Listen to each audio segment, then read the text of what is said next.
Lawrence is like spiraling out of control, man. Like I do think it's a lot of coaching. I think that there's still some talent there, but who knows if that's true. He's doing this, the quarterback does the spin move. Fields is very good at it, actually. Like you're in the pocket and you're getting the rush, and you spin move back out to leave the rusher right underneath you, and get out of the pocket. Tyler likes this move. Yeah, it's a big thing that like all the quarterbacks are kind of learning this thing. Lawrence has like not learned how to do it, but fallen in love with it. He's so bad at it, dude. He's so bad at it, and he now does it. He's seeing ghosts, dude. He's totally seeing. Well, he ghosts. does it. He did it, and then he like ran back. He like got the wrong dizzy. way. Yeah. Yes, he got dizzy. He did dizzy bat. Like, he needs to do dizzy bat to practice. His inner ear is all out of whack. His spin move is, if you're listening to this or watching this, watch the next Jags game and watch how many times Trevor Lawrence tries to spin out. And like, sometimes there's no pressure and he spins out. Yeah. And he'll stumble. I'm telling you, man. He looks like a drunk college kid. Yeah. Playing dizzy bat, doing the spin move. Yeah.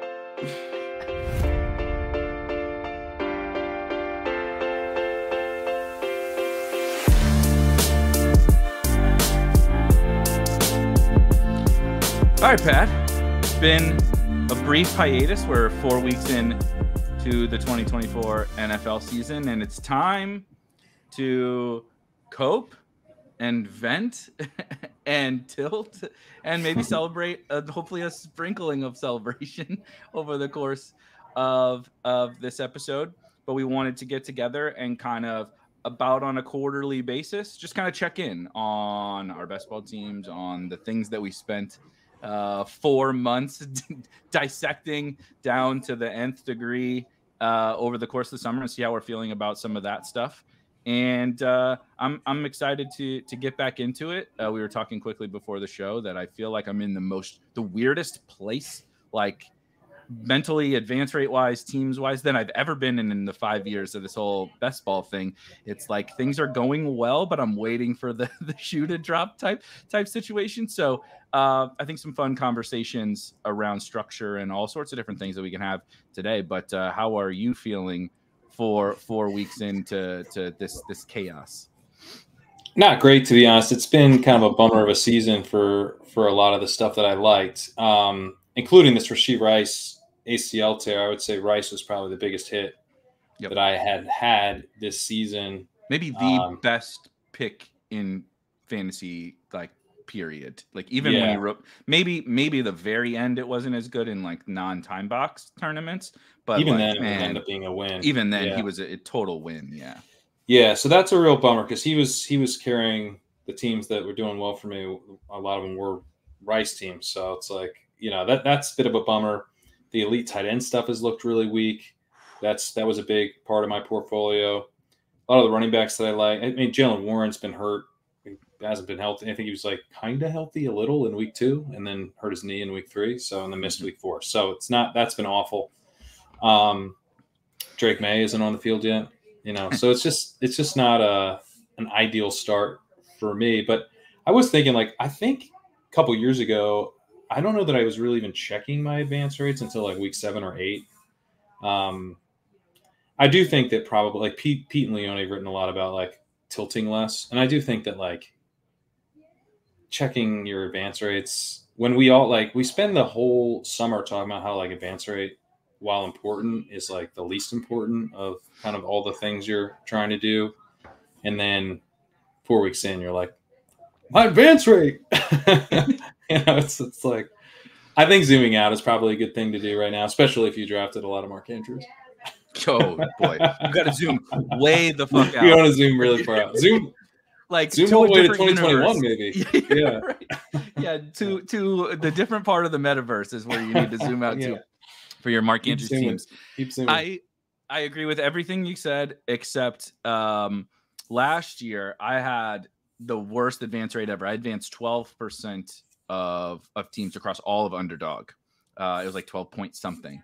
When I'm feeling frisky, I like to round it up to 13. It's like the 5'4" guy that says he's 5'6". Mm-hmm. It's like, buddy, you're still really short. Like, nobody gives a shit if it's 13% or 12%. But I had a 12% advance rate in BBM, and I distinctly remember like feeling really bad about that because naturally everybody wants to advance more teams, but also feeling like, and I think you and I had this conversation late last year where I was like, I didn't advance a lot of teams, and that nobody wants that. Everybody wants to advance as many teams as possible. But like, I feel like we structure our teams in such a way that I am just a little bit more likely to catch lightning in a bottle on one team. And that's all we're looking for is one team, man. Like your whole season, Pat's life got defined by one team. Right, a life-changing team that you drafted.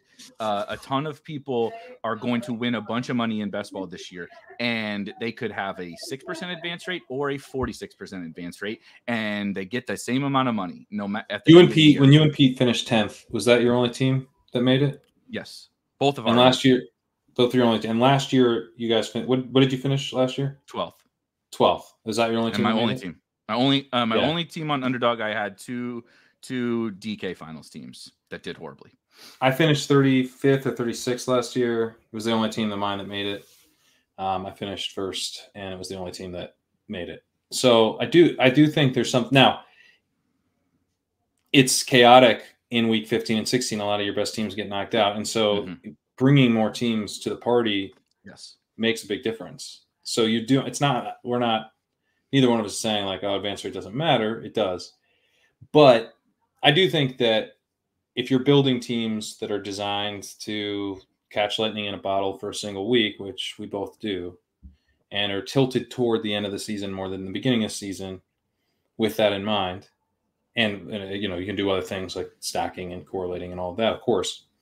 But, that it just, if you do end up having a poor advance rate while trying not to, but you do, then yeah, I mean, I think you're hoping you make a final, right? You're hoping you make a few finals in different tournaments, but in like BBM, you're hoping you make one team to the final. And, how many teams are you going to have in the semis, right? Because I think I had 4 teams in the semis, but you could have 4 teams in the semis by getting 4 teams to week 15, or you could have 4 teams in the semis by getting like 80 because it's really hard. It's like you're going to need the right pieces in week 15, then you're going to need the right pieces in week 16, and then in 17 too. So I think to some extent the advance rate stuff you don't want to sweat it too hard, especially this early. Like, I mean, we have a lot more to go even in round 1 of this tournament. We still have 10 more weeks to go in round 1 of the tournament.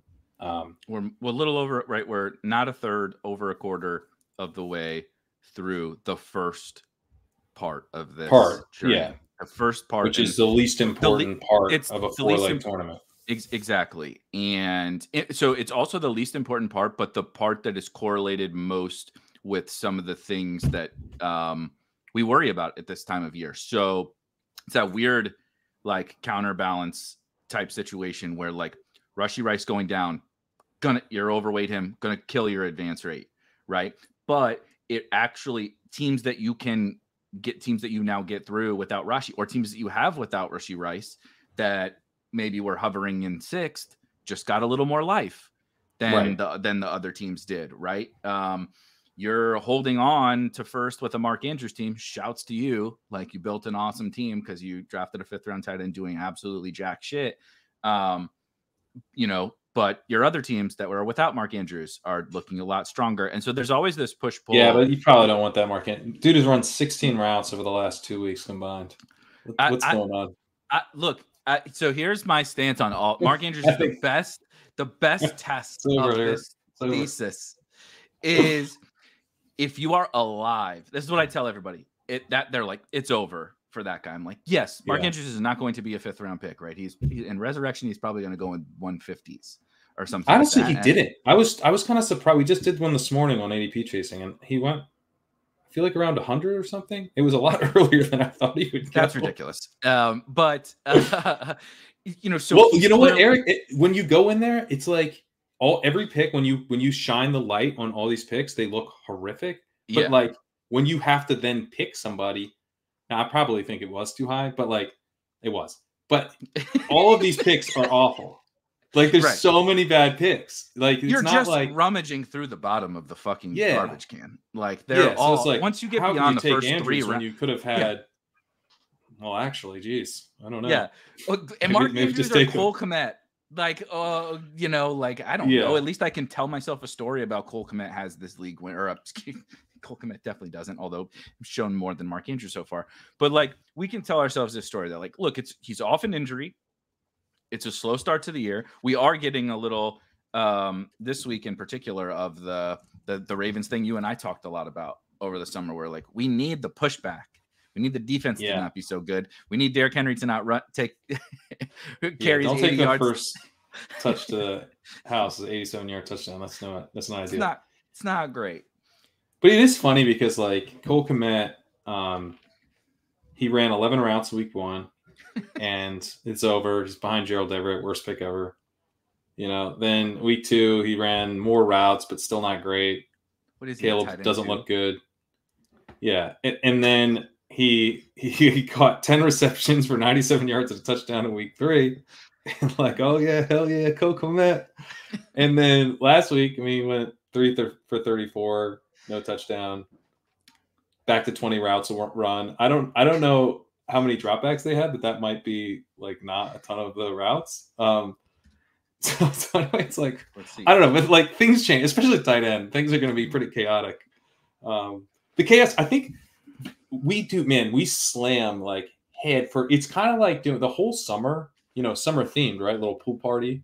We're doing, we're diving from like 200 feet. Maybe that's too many feet. So whatever is not lethal. The 200? It might be too much. It's an apt analogy because we're not surviving. Okay, so maybe it is some of us might not be surviving. Yeah. It's whatever the max before lethal is basically what we're doing, and you're trying to like do like a do a dive gracefully, maybe feet first, right, to brace for the impact, but it's gonna hurt.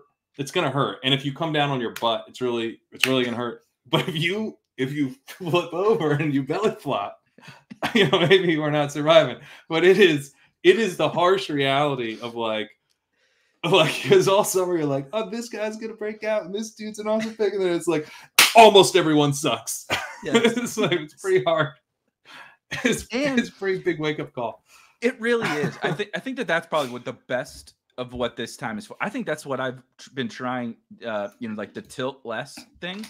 Yeah. I've been trying to take it as more of like, just remember this next year.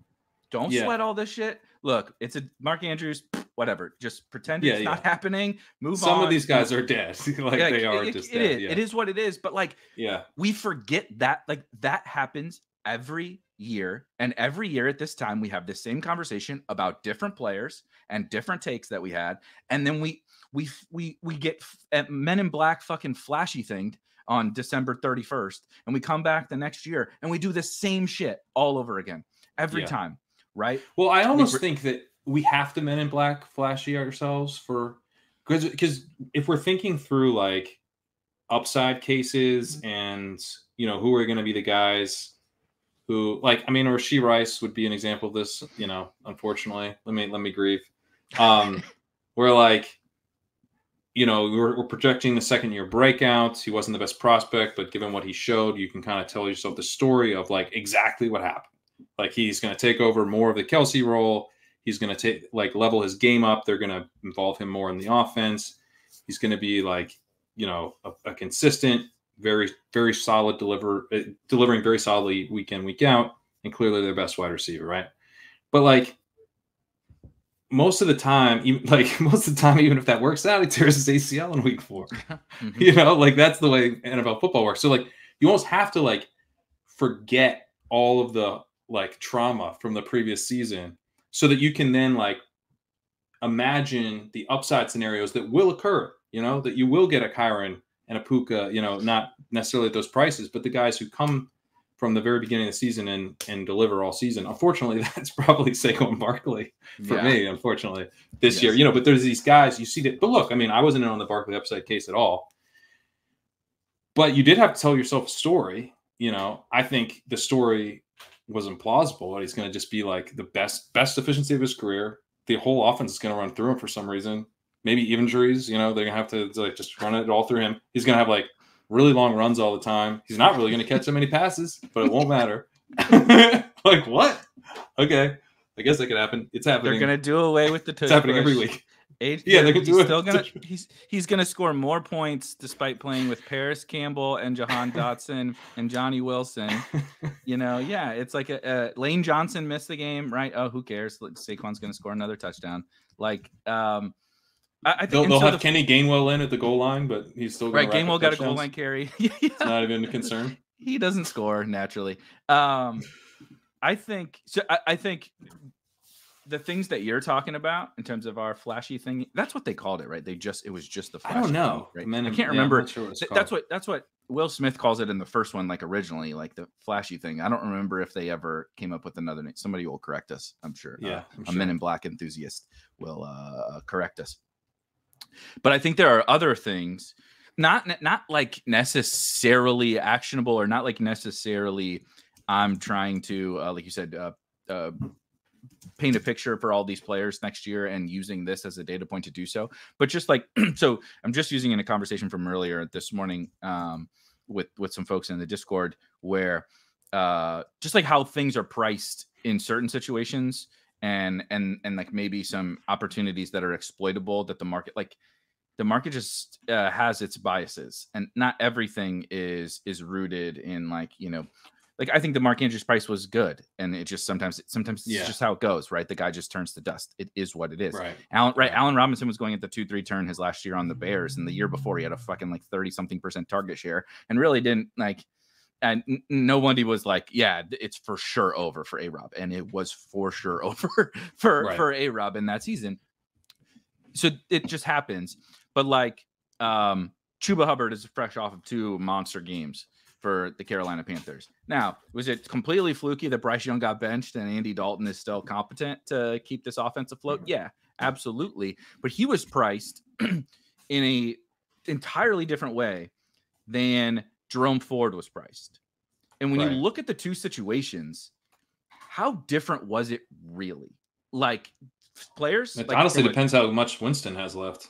Yeah, like from between the two players, did you say Winston? I thought you said Watson. No, I said Winston, Eric. Yeah, that is because that's what it's going to come down to. When Jameis comes in, we're really going to get this thesis. This is the fucking Spider-Man meme, dude. Like on multiple levels. Bryce Young, Deshaun Watson, Spider-Man meme. Jameis Winston, Andy Dalton, Spider-Man meme. Chuba Hubbard, Jerome Ford, fucking Spider-Man meme. Like everything, Nick Chubb, Jonathan Brooks, Nick Chubb, Spider-Man meme. It's like they're both pretty good, and we expect them to take on the right. Like everything was the same. Jerome Ford went, depending on the site you're drafting on, somewhere around pick 100. If I recall, the FFPC people fucking love. It wasn't that Jerome. Early. Not an underdog. It wasn't that early. On DraftKings, he was definitely somewhere around pick 100. I guess I could just really quick. On underdog, Jerome he was Ford, like pick 120-ish. Closed at 109.6. Damn. So 110. Chuba Hubbard closed at pick 135. So a 2-round gap of closing ADP. I think I helped drive up the Chuba price. Chuba used to be cheaper than that. Yeah. So it was cheaper. And I'm not even trying to say like Chuba was clearly the answer. I'm just trying to say this very easily could have been Jerome Ford is smashing for the first month and Chuba is dust because Bryce Young is still in there. And then Brooks comes back and it's over. But we get certain things where I'm just like, just remember that, right? Where the market said, no, this exact same situation, I want this guy at pick 100 and this guy at pick 140. And they're the same thing. And I know people are going to come in and say, well, the Panthers this and the Browns this. And like, I get all of that. But like, that's just kind of arguing the semantics. When we just break down both cases, they're so similar. And we, you know what's a funny one to me is the Ricky Pearsall one. I talked a little bit about this on ADP Chasing, but like because some of the cases that I made, you know, like the Ricky Pearsall case, I was like, first round pick plus chaos. That's my case. Because everyone's like, how can you possibly deliver? I was like, I don't know. What do you want me to tell you exactly how? I don't know. But the point is, like, I don't know. Like, there's a lot of stuff happens in an NFL season, and he was a first round pick. Right. And then obviously he hasn't played because the chaos went completely the wrong way. Chaos happened to him. It's too much chaos. His watch is too nice. His watch is too nice. The chaos, worked against us. But Juwan Jennings, who I actually do have a little taste of on DraftKings, not too much, but yeah, just a couple shares. But because he was 20th round and everything. Yep. But he shows now. Maybe Pearsall's not good. Maybe he never would have been able to do what Jennings. I mean, almost Jennings couldn't do what Jennings did again. He scored 50. He scored 50 on DraftKings. Yeah, in a week. Right. So I'm not saying like, oh, that would have been Pearsall, but he would have been one of the weapons in addition to Jennings, and maybe some of that production, goes his way. Whatever. But more importantly, like he could clearly a non-Ayuk Debo. Yes. CMC weapon, Kittle, right? It's so crowded. How could anyone but those guys score? Like one of them just put up 50. So right. Jordan Mason is dominating every single week, and Juwan Jennings has the highest score for any San Francisco 49er individual player in forever. So clearly, like you said, the chaos element is that phrase is what is probably the thing. Like when I said, I'm trying to remember that, because I tried to speak about it a lot over the course of the summer, mostly as if I say it out loud, I'll remember it myself. I'm not trying to preach. And I'm doing that all throughout the course of these first 4 weeks, because over the summer, this, I'm as guilty of it as anybody else. But we really try to break down all these situations, and it's really impossible to see any of the chaos coming. Ricky Pearsall got fucking shot, dude. Shot with a gun over a watch. That's absurd. Rashee Rice is mid breakout, going to be a first round pick next season, pending suspension. And Patrick Mahomes throws an interception. Rashee Rice does the right thing as a football player, tries to go make a tackle, and his own quarterback blows out his knee. You cannot see this stuff coming. It's not possible. Patrick Mahomes never throws interceptions hardly until this year anyway. And then the fluky nature in which it happens. We can't see most of this stuff coming, but over the summer, when we're making our picks and we're drafting all of these teams, we often act as though either chaos is not going to happen, or we might be able to predict said chaos. Look at the Vikings on the other side of this coin. They're not having chaos happen really in terms of injuries and stuff like that. They're having chaos in that everyone said they're going to be so bad with Sam Darnold at quarterback that we can't draft Sam Darnold. Should you take Justin Jefferson in the first round, right? Addison got priced down. Hawk is priced down. Aaron Jones is priced down. And look, 4-0, beat the 49ers, the Texans, and the Packers. 3 playoff teams, right? The chaos is such that we just can't ever see it coming. So I think what you said is what I'm trying to remind myself. Good player, or what's the picture? First round pick, good offense, no matter what, the offense is good. Chaos. How does it happen? I have no idea, dude. How is Jordan Mason the fucking RB2 or whatever through the first month of the season? I have no idea. I didn't predict Christian McCaffrey's going to be in Germany getting his calf like that. No one saw this coming. But when you just draft good players, or things where if it shakes out right, it works. That's what I want, right? I don't really care about all the details. Yeah, I do think too. I probably didn't draft enough Wicks. Wicks became a meme and moved up. And now, of course, Watson's going to miss time. Smash. Now he's smash. So he looks like a smash. I did draft some Marshawn Lloyd, and he is dust. But I drafted Reed. I did draft a decent amount of Jaden Reed, not a ton, but he was definitely a target for me. But I guess I bring up the Packers because it does feel like, and it felt like that this way last year too, but I would really there's certain offenses that I would really like to be invested in right now. And certain offenses that I really don't care about. And it feels like more and more now, maybe, and almost probably by week 11, it'll feel a little bit silly to wish I had more of the Sam Darnold offense, and be lamenting that I have way too much of the Lamar Jackson offense, because obviously that could swing pretty hard toward Lamar. But there's definitely I think I feel strongly I'd rather have Kevin O'Connell than Todd Monken running coordinating my offense. And I'm sorry, what's up with all the Charlie Kohler and Pat Ricard again, and like what has happened? Like I'm so confused on what the offense does. I mean, Derrick Henry's running fine, but I know that they played well last night. We're recording this on Monday after Sunday night football. I know that they like won that game and stuff, but like the Ravens they lost to the Raiders, dude. Anybody watch the Raiders this year? Like it doesn't look great to me for the Ravens. So I'm just very confused on what the they beat. I mean, the last 2 weeks, you know, they let the Cowboys back in that game. Stink, though. The Cowboys are not. I know they stink, but you know, the Raiders stink too. Yeah. So it was nice that they turned it around, beat a bad team, and then they beat a good team. So yeah.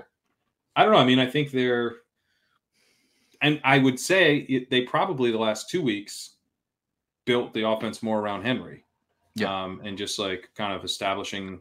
It does make sense like a power football element. If you look at the Bills defense and you look at the Cowboys, like they're kind of Swiss cheese, like they're flash, you know, it's a lot of flash and not a lot of substance in terms of physicality. So I think that's probably pretty fair. And we get into some more Chiefs-esque games, and it might be likely and not Andrews, but I think we see more of the Zay and stuff in those games. Right.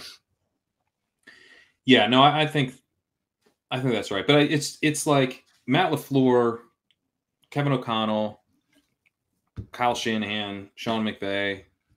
I mean, the fact that Sean McVay's team is like putting up any points at all right now, pretty incredible. Unbelievable. It's unbelievable. He's ridiculous. Him and O'Connell are just absolutely ridiculous. It doesn't make any sense to me. No, it's crazy. So I mean, like, I don't know. Like, I kind of regret being like, Shane Waldron will be fine. We got Caleb Williams. Oh, fuck, like what? Today I was like, oh wait, Brian Schottenheimer is the Cowboys OC now. Probably should have factored that in more. Yep. Brian Schottenheimer drawing up plays for Brandon Cooks and Jalen Tolbert and Ezekiel Elliott and Hunter Lepke. Maybe that we were like great. We were like, it's fine, dude. It's totally fine. Mike McDaniel, I'll throw in there as well. I mean, like, but he obviously with the Tua concussion, it's like that's kind of over. But they're just top heavy. McDaniel's they're really top heavy. Yeah, they're really fragile. Mm-hmm. But I mean, I don't know. Maybe you think about that. Like, how fragile is the team? Yeah. What do you think about that? So, like, I think the teams in general, and maybe the Rams aren't, to your point, maybe McVay is the most fucking anti-fragile asset in the whole league, I guess, aside from Kevin O'Connell. What do you think about, we've talked about that. Probably is because they have so many dudes. Yeah. But like there are elements to that probably are really important. I think the Packers have the perfect combination of an anti-fragile roster and an anti-fragile coach that he can bring Malik Willis in, and they're dropping 30 points on people's head is pretty insane to me. But then the depth of wide receiver, right? The depth at running back, the good offensive line, et cetera, et cetera. But like in terms of thinking towards the future or looking backwards about our mistakes, like when we're factoring we're breaking down these players' profiles, right? We're breaking down the situation and all that kind of stuff. At what point do we need to bring that in? Like I think I need to bring that in more. I think maybe Jaden Reed is overpriced based on what like our general thought. And I'm not saying that's true, but we're just like, this situation trumps whoever's right. Lab McConkey's situation or something like that. I'm just making up names. Yeah, no, Lab McConkey would be a good counterexample maybe because I'm happy to have Lab. He looks really good. He looks good. Herbert's not looking good. The offense is not one I want to be invested in at all. Greg Roman looks like Greg Roman, but Quentin Johnston's involved in like way more than I thought. But Lab looks really good. Mm-hmm. And he's like almost like old school, like it's just very preseason. Like he's going to come in, he's going to like take control of the targets. It's not going to be a great offense. That's not going to matter because like he's going to be the dude. Like that case is kind of hitting verbatim. And so, yeah, I mean, I think it's not like this is the only way things can play out, but like I think generally, if you just said like, I'm investing in the really sharp OCs and I want their pieces, like the really sharp, like the guys that we know for sure are really sharp, right? Like Ben Johnson. There's like 7 or 8 maybe tops in the league. Yeah. Just throwing out a number. A third of the league. Fourth of yeah, and it's some of it's hindsight bias because like I might have thrown Monken in preseason, although that would have been more projection because we haven't really seen him be kind of a innovator at the NFL level. But there's for sure McVay, Shanahan, O'Connell. I agree with McDaniel, although that has its own. We talked about the fragility of that team. What I'm missing, so LaFleur. I think like Andy Reid for sure. Like there's the whatever, call it 5, 6, 7, 8, whatever guys where like we know it. Like there are very few things that are factually true. Honestly, I would put in there. Yeah, it's just tough with. There's just so few of them, but that's the point. If there's so few of them that we can just say, this is fact. This is not debatable. That's like kind of pretty powerful to me. You know what I mean? If I know it for sure. Yeah, if the guys that I know for sure, not the guys that I'm excited about, but like the dudes that I know for sure are like difference-making OCs or head coaches, offensive-minded head coaches. Because I mean, like I wasn't that in on Jameson Williams. That would be an example. You're getting like Ben Johnson's potential, number 2 wide receiver. He's looked really good. There's spots where I just wish I was a little bit more aggressive on that. I mean, the Packers would probably be the best example where it was an ambiguous wide receiver. I drafted all those guys, but I didn't draft like any of them super heavy. Although I drafted too much Musgrave, that's for sure.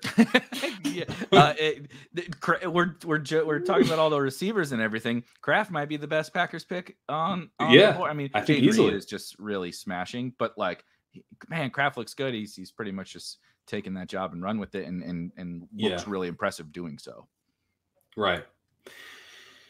Yeah, but I don't know. I mean, maybe that might be an overreaction because, like, you've got guys who are dominating just by like consolidating targets and more traditionally just like, this dude's like better than we thought he was preseason, and like Malik Neighbors would be an example. Although we think Dayball sharp, it's sort of mitigated by Daniel Jones. It's like only how sharp can you really be if you gotta have Daniel Jones run the plays.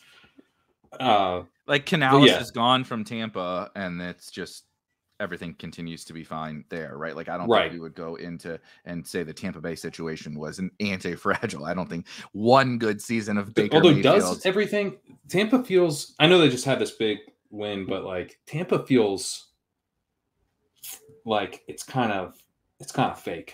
Like they're getting the ball. They're going to get the ball out so fast. Like. I think Tampa's going to have some horrible games. Well, they did week 3. Week 3, you're right. Yeah, was bad. They went into Detroit and won in week 2, but they had like 200 yards. It was like Goff kind of gifted them a lot of that game. But I just think generally speaking, like Mike, like no one's like you don't scroll to your team and look at Mike Evans and say, "Oh shit, okay, this is the Mike Evans team. It's next." Right. You don't say Chris Godwin. Like if you look Chris Godwin's on there, Chris Godwin, you're loving it. You feel awesome, right? Bucky is really emerging. You're feeling pretty good about Bucky teams. That's about it. I guess Baker's been good. Baker's on. I was looking earlier today. All 3 of my highest scoring teams on Underdog are Dak Prescott, Baker Mayfield teams, and I thought that was just nothing special. I don't have like insight on it. I was just like, that's weird. Also, the Kyle Pitts is on 2 of the 3, and I was like, all right, I think this tells me everything I need to know about 4 weeks of results because Kyle Pitts is fucking useless, and he's on teams just scoring a shit ton of points, like an actual shit ton of points. But I don't want to like belabor the OC conversation and all that kind of stuff. I just think it's an interesting time to like reflect, but not overreact. If that makes any sense. Like we need to learn lessons for sure and think about things as they're happening and like maybe jot them down or whatever, because you'll forget it by week 17. But also we don't want to say like, dude, week 4, like we've solved all this stuff, because if we did this in week 2, if you and I did the show in week 2, we would be just gushing over the Saints. And And I'm not saying that I'm mad about. I'm not saying I'm out on the Saints, because that's definitely not true. But now we saw 2 weeks of it's fine. It's like it's better than we thought maybe, but it's not like after 2 weeks we were like, oh fuck, greatest show on turf. Like, oh my God, you know. So it's that ebb and flow. I think that's really, and everybody usually just trends towards the panic side. Everybody that you faded, that's good, you panic, and everybody that you draft, that sucks, you panic. Right. You know, that's a great point about the Saints. I mean, I do think the Saints will be a pleasant surprise this year, but obviously, you know, we were over enthusiastic after week 2. I remember Leone heading into DFS that week. Everyone was like, "You're under protecting the Saints," and then they did not have a good week. They did. I guess they didn't have a terrible week, but it wasn't amazing. Week 3 was the biggest disaster of all time. Eagles, Kamara ran like 25 times for 2 yards a carry or something like that. That's when I was like, okay, we've definitely jumped the shark on Clint Kubiak, because you can't, no reasonable, like, to our McVay, Shanahan point or whatever, people were ready to put Clint Kubiak in there. And then I watched week 3 and I'm just like, there's no chance. You can't show up and score 6 points or whatever at home against Philly, running Alvin Kamara 25 times and getting nowhere.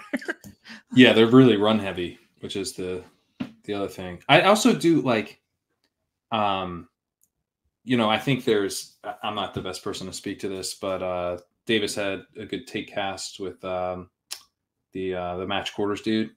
And he was on Kevin Cole's podcast as well. And just like talking about like how one thing jumped out is like mentioning like Mike Zimmer, who like used to be like one of the biggest defensive, you know, geniuses in the league. Right. But now he was like, yeah, all this stuff is static now. Like nothing's changing post snap or anything. And it's like Mike Martz. He's like the Mike Martz of coordinators. Yeah. They kind of like are a part of a group that revolutionizes football and doesn't adapt. And then they get left behind and they're archaic. Yeah. So, I mean, there's not that much we can do for that for best ball. Because I'm not going to go like week 17 they play like a not great DC. But I mean, that seems insane. I'm kind of into that as a bit, though. I'm not going to. Yeah, I mean, as a bit, I think I'm in. But it is definitely interesting to think about. Cody Alexander, by the way. We need OC matchups. We're going to put this in the draft hacker for next year. It's the opposing offensive coordinator and the opposing defensive coordinator as options to show on your screen. It is interesting. But yeah. Look up Cody Alexander stuff if you're curious for more defensive takes. But yeah, the coaching thing, like I guess what I'm not saying that like, oh, I want to like only focus on the teams with OCs who I think are like really good, because, you know, that's one, I'm gonna be wrong about who's like really good in that upcoming year. And then 2, like with McDaniel, right? Like, is he really good? Like, yeah, but he loses his quarterback and it all kind of falls apart. Or like, would Sean Payton would have been on that list at some point? I don't think he's on it now. But like, when do you kind of take guys on and remove? You know, when do you put guys on and take them off and everything? You're just going to be wrong. It's like a lot. It's going to be very noisy. But as I sit here today, and maybe I think this is probably something that would be nice to remember next. In August of 2025, like just the fact that Kevin O'Connell has gotten this run out of this Vikings team is kind of nuts. Like, even if it all regresses and by the end of the year, we're like, yep, you just want to invest in the good quarterbacks. The good quarterbacks are the way to play. The OCs are overrated, and it's the quarterbacks who matter. I mean, I could very well see us thinking that by the end of the season, because it's more in line with what we usually think. But like, still, to see what like Matt LaFleur did with Malik Willis, and then Jordan Love coming back, and they're in comeback mode, they're putting up points, like on an awesome defense. Yeah, on an awesome really defense. Impressive what Jordan Love and the Packers did. I mean, falling behind was bad, but the comeback was really impressive. Yeah. And like, then when I think through situations where I'm like, hey, remember that like failed Bills OC? Maybe him going with like Deshaun Watson, who doesn't care about football like at all anymore. It's like an absolute piece of shit. Like, maybe that's not gonna work. Maybe like just don't take any of their guys. Maybe take Amari Cooper in case he gets traded to the Chiefs because Rashee Rice tears his ACL. That's about the only thing you should do. Don't take Jerome Ford. Take Chuba Hubbard, because who knows? The Canals guy actually seems pretty good. Maybe that'll help. This is Pepe Sylvia. Like, how could someone figure out how to draft a Chuba Hubbard and not Jerome Ford, right?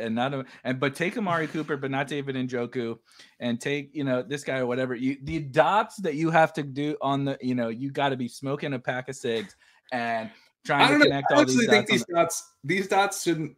The Browns dots were easy. The Browns dots were a straight fucking line. Remember how that guy had Josh Allen as quarterback and still managed to get fired mid-season, and then gave an opening press conference where it was like, I don't know, everything I've heard about Watson is that he's a great guy. That guy's probably a fucking idiot. Yes. Okay. The Browns specific example was the cleanest thing to diagnose ever. Okay, like world's worst human at quarterback.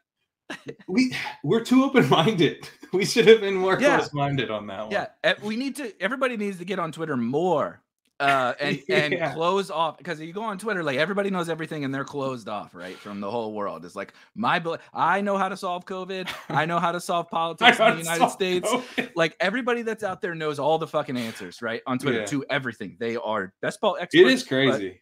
Geopolitical experts, fucking science experts, everything, right? So. But we try to be open-minded to all of this stuff, right? Like, I know Bryce Young stinks, but like the Panthers, Canales, Deontay, right? We'll be open-minded to it.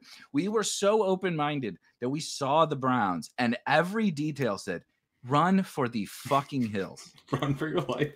Please, God, get away from this. How could anyone invest in this? And we were just like, yeah, but like, what if Deshaun Watson bounces back? I know last time he was good. I was in high school, and like but we were so open-minded to it. But I think it's that line to try to draw. Like, I feel really good about the Chuba Hubbard teams. I didn't draft much Deontay Johnson. Certainly feel pretty fucking good. Baker, 2 years ago, if Baker didn't work out with a buck, we'd be like, he was like the least efficient quarterback, and then he like shows up with this like dude who like had got one good year at Geno Smith, and we're like, that'll work again. Like, no, of course it won't. It won't work. Well, it did work. Worked really well. But like these things look. I mean, a lot of this is hindsight bias, but I think I do wonder how much of the Browns win is hindsight bias. We should have maybe, I want to. I am trying to be more positive and more optimistic and all that fun stuff, because I can be a little cynical. I'm still intrigued by David Njoku, because I thought he looked pretty good. No, Deshaun Watson looks absolutely horrible. They for any Browns life, you need them to finally just say, okay, we got them to trade Amari, and then maybe like when Njoku comes back, there's targets and everything. Yeah, that would be kind of cool. But Watson's in like EPA and stuff. He's the worst quarterback that will be starting in week 4. Skylar Thompson and Bryce Young are the only ones who were worse. Wasn't he through 3 weeks like one of the worst EPA per play quarterbacks of all time, or something like that? I don't know if it was Kevin or somebody puts. I'm misquoting. So please, no one quote me on this. But there was something that like his performance was better than Bryce Young. So. So maybe Bryce is like I said, fucking Spider-Man meme. Bryce Young and Deshaun Watson. We were drafting them the same player. He's quite a bit better in EPA per play than Bryce Young has been this year. But he's looking at this is on rbsdm.com. He's at minus 0.62 EPA per play. Will Levis has actually been slightly worse. Although all the turnovers. And the adjusted one that like downweights turnovers a little bit, Watson's second worst. But Bryce Young is like literally twice as bad. He's at minus 0.253 for Watson, and then minus 0.506. That's exactly twice as bad. Oh my God. And then you see Andy Dalton. What's Dalton at? Do you have Dalton on there? Because He's been quite good. Yeah, so in the same adjusted metric. And they both played 2 games, so. Dalton is 7th. Yeah. So it's Daniels, Josh Allen, Derek Carr, Sam Darnold, Brock Purdy, Joe Burrow, and Andy Dalton. Just like then we Baker expected. Mayfield, then Lamar. That's if you asked me to list that in July, that's exactly the order I would have said. For sure. You know what I probably wouldn't have guessed? That Kirk Cousins would have been 19th. And Justin Fields would have been 12th. So Sam Darnold is in the top 6. Justin Fields is 12th. 12th. Andy Dalton is 7th. Like Justin Herbert's 25th. Trevor Lawrence 27th. That list is like the greatest example of everything we're talking about here, right? Like there's a bunch Jalen of Hurts the is OC. 21st. There's now I'm not talking about Arthur Smith necessarily, but there's a bunch of the OC stuff in that list that we talked about. There's a bunch of the chaos stuff where like we just really don't know shit, man. Like we really don't know very much. We also like let me pull up last year through 4 weeks on this because it's not as some of it is just like any 4-week sample of an NFL season. It's going to look nuts. Yeah. So let's see through 4 weeks in 2023. Adjusted EPA per play.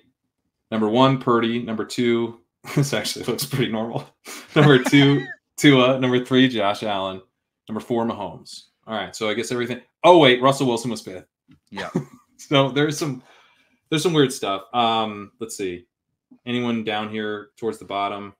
Joe Burrow was 31st through 4 weeks. Maybe Joe Burrow is just not that great. Well, he's actually doing pretty well this year. Oh, this year, yeah. Yeah. For some reason, I was thinking he was on the bottom end.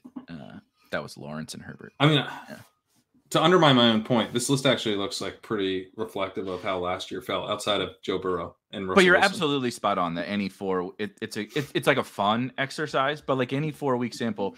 So famously, not actually famously, but what was it? 2 years ago that Darnold started in Carolina? 2 or 3 years ago? One of the two. No, it was 2 years ago. It's not particularly important, but if you recall, so I am a Sam Darnold slappy. Okay, hand up. I thought he was going to be good.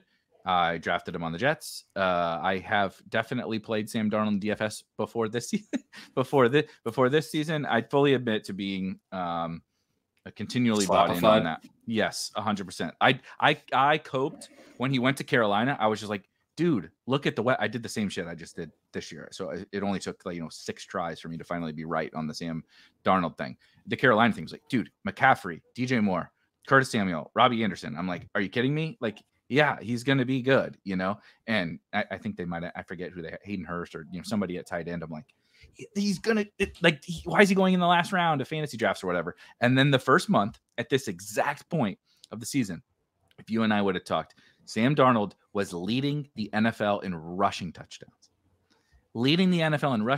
He was like the QB2 in fantasy. Like, I don't know if that's the exact number. I can look it up, but he was smashing.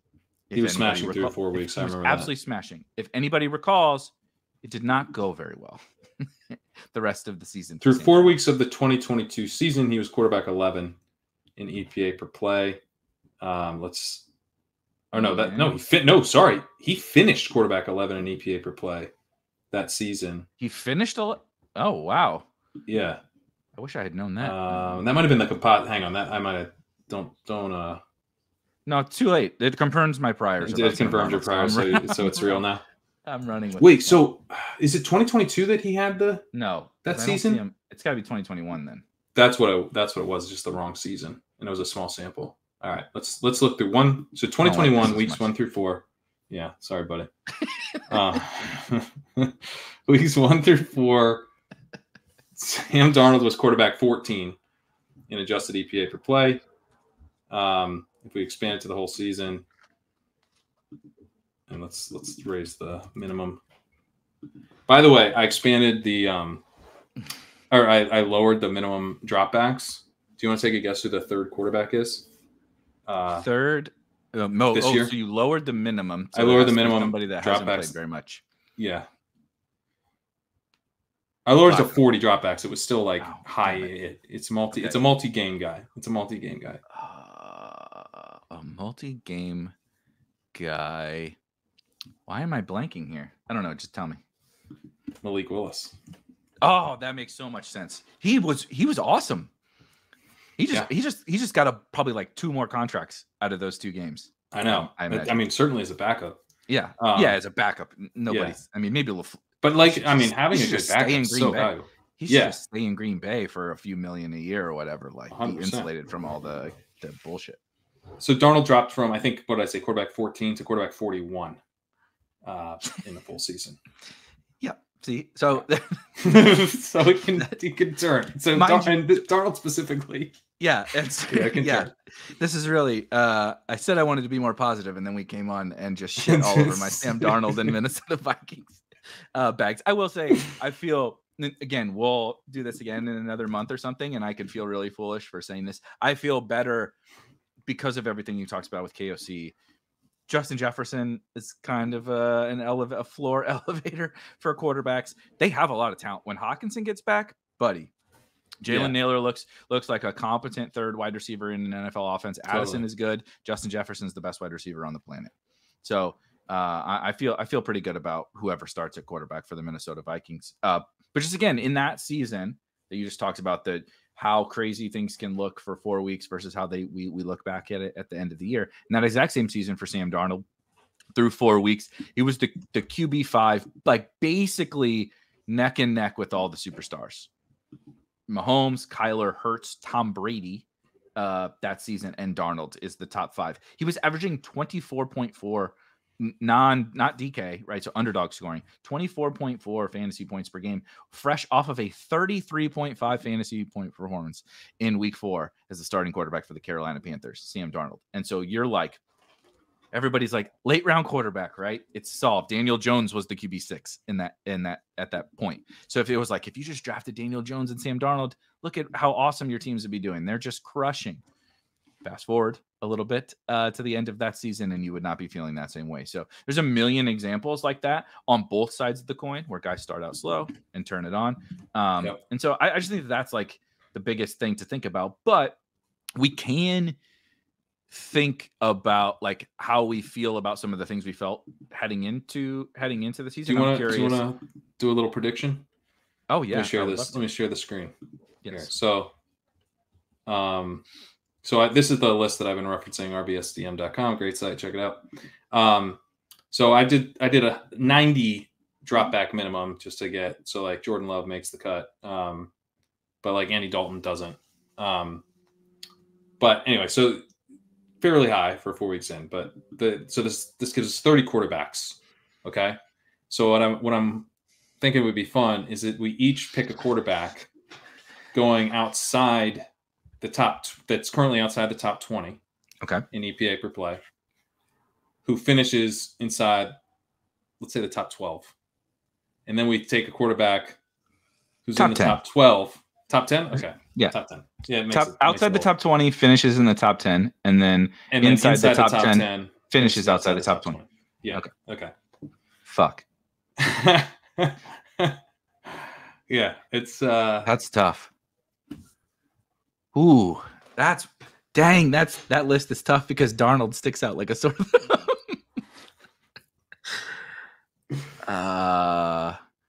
Okay, I want to. Do you want to do the guy? Do you want to do the bad? It's so much easier to first. Yeah.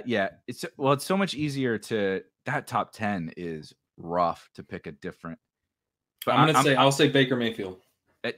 Damn it, that's what I was going to pick. I could tell you were going to go there. I didn't want to do Darnold. I'm not taking Darnold because I don't want to root. I don't want to rejoice in him falling out of here. And Derek Carr's so high up that is such a. I was like, maybe someone closer to the back end of the top 10, and it's definitely not going to be Lamar Jackson and Aaron Rodgers. I might have another one if you want to make the Mayfield case. I mean, so the Baker Mayfield case is like kind of the clearest one, I think, of it, maybe other than Derek Carr, but he's up so high. That's a pretty insane fall to 21 or below. Baker Mayfield thing is, well, so one, and I guess Kyler didn't prove this thesis to be true. Through a 4-week sample, the matchups are pretty helpful in terms of your EPA per play, per dropback basis. And what Baker Mayfield did against the Washington Commanders, I believe he was first on this list after week 1, was just like straight carving station. like it was every drop back. He would get pressured and he would escape. And then he'd either scramble for a first down or find somebody for a touchdown. And I have that just ingrained in my brain. That week I faded him at DFS, by the way. I'm not salty about it at all. And I'm like, it's just so ingrained in my brain that they looked unstoppable against Washington. And I've watched every Bucs game since. and they have looked the opposite. Like you said, they're like PPR scamming a real life NFL offense almost. And I think that just as Baker has made a lot of growth and there is talent on this offense, but if there's anyone on here other than Sam Darnold that would turn back into a pumpkin and the Baker Mayfield that we've known and loved for a long, long time, and no Dave Canales in Tampa Bay, etc., he kind of sticks out to me as this is the least trustworthy one in that top 10.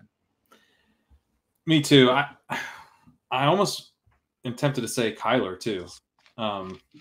Just maybe I'm pretty salty after last week. I mean, you're supposed to like light up this Commanders defense, and just did not look good. Marv Carr touchdown on the first drive, and I was thinking, so again, salty about DFS. I had Marv and Higgins and B-Rob, and only B-Rob really did his part, even though Jeremy fucking McNichols scored two touchdowns. And I was just sitting there like I'm just waiting for the explosion from Kyler, Marv, and co. And it was bad. It was straight up. The passing game was horrific yesterday against Washington. Yeah, and like he's usually been a better fantasy scorer than he has in efficiency. So that's, if you're not super familiar with like the EPA rankings and stuff, he actually hasn't like always been that great. I think he's usually like in the mid-teens. So him falling off, like if last week is any indication, he could fall off outside the top 20. He'd probably be like 21 or 22. Yeah, he's not gonna have the Darnold fall, but like, no, you know, what do you think? So while we're on the Cardinals, they're an interesting one that I've been thinking a little bit about. It wouldn't have stopped. I mean, I love Trey McBride's one of my highest owned tight ends. I love him. Once he gets back healthy, I think he'll be fine. I think Marv is fine. James Conner's been good, whatever. But I do have like something that's been sticking in my brain since I talked to some people about it over late summer, like very, very late, with the Cardinals. I was looking at an offense, and like everybody on at the skill positions other than the quarterback, like if their Madden speeds would be like fucking 84. Like there's no juice in this offense, and that was never more apparent than yesterday when they don't have Trey McBride to bail them out underneath. Because as good as Marv is, he's not doing anything after the catch. He's not doing the Jamar Chase, Tyreek Hill home run balls really. He's kind of Nuke-esque, right? He's Devontae Adams or Nuke in his upside case. And then Dortch is Dortch, and Michael Wilson is just a dude.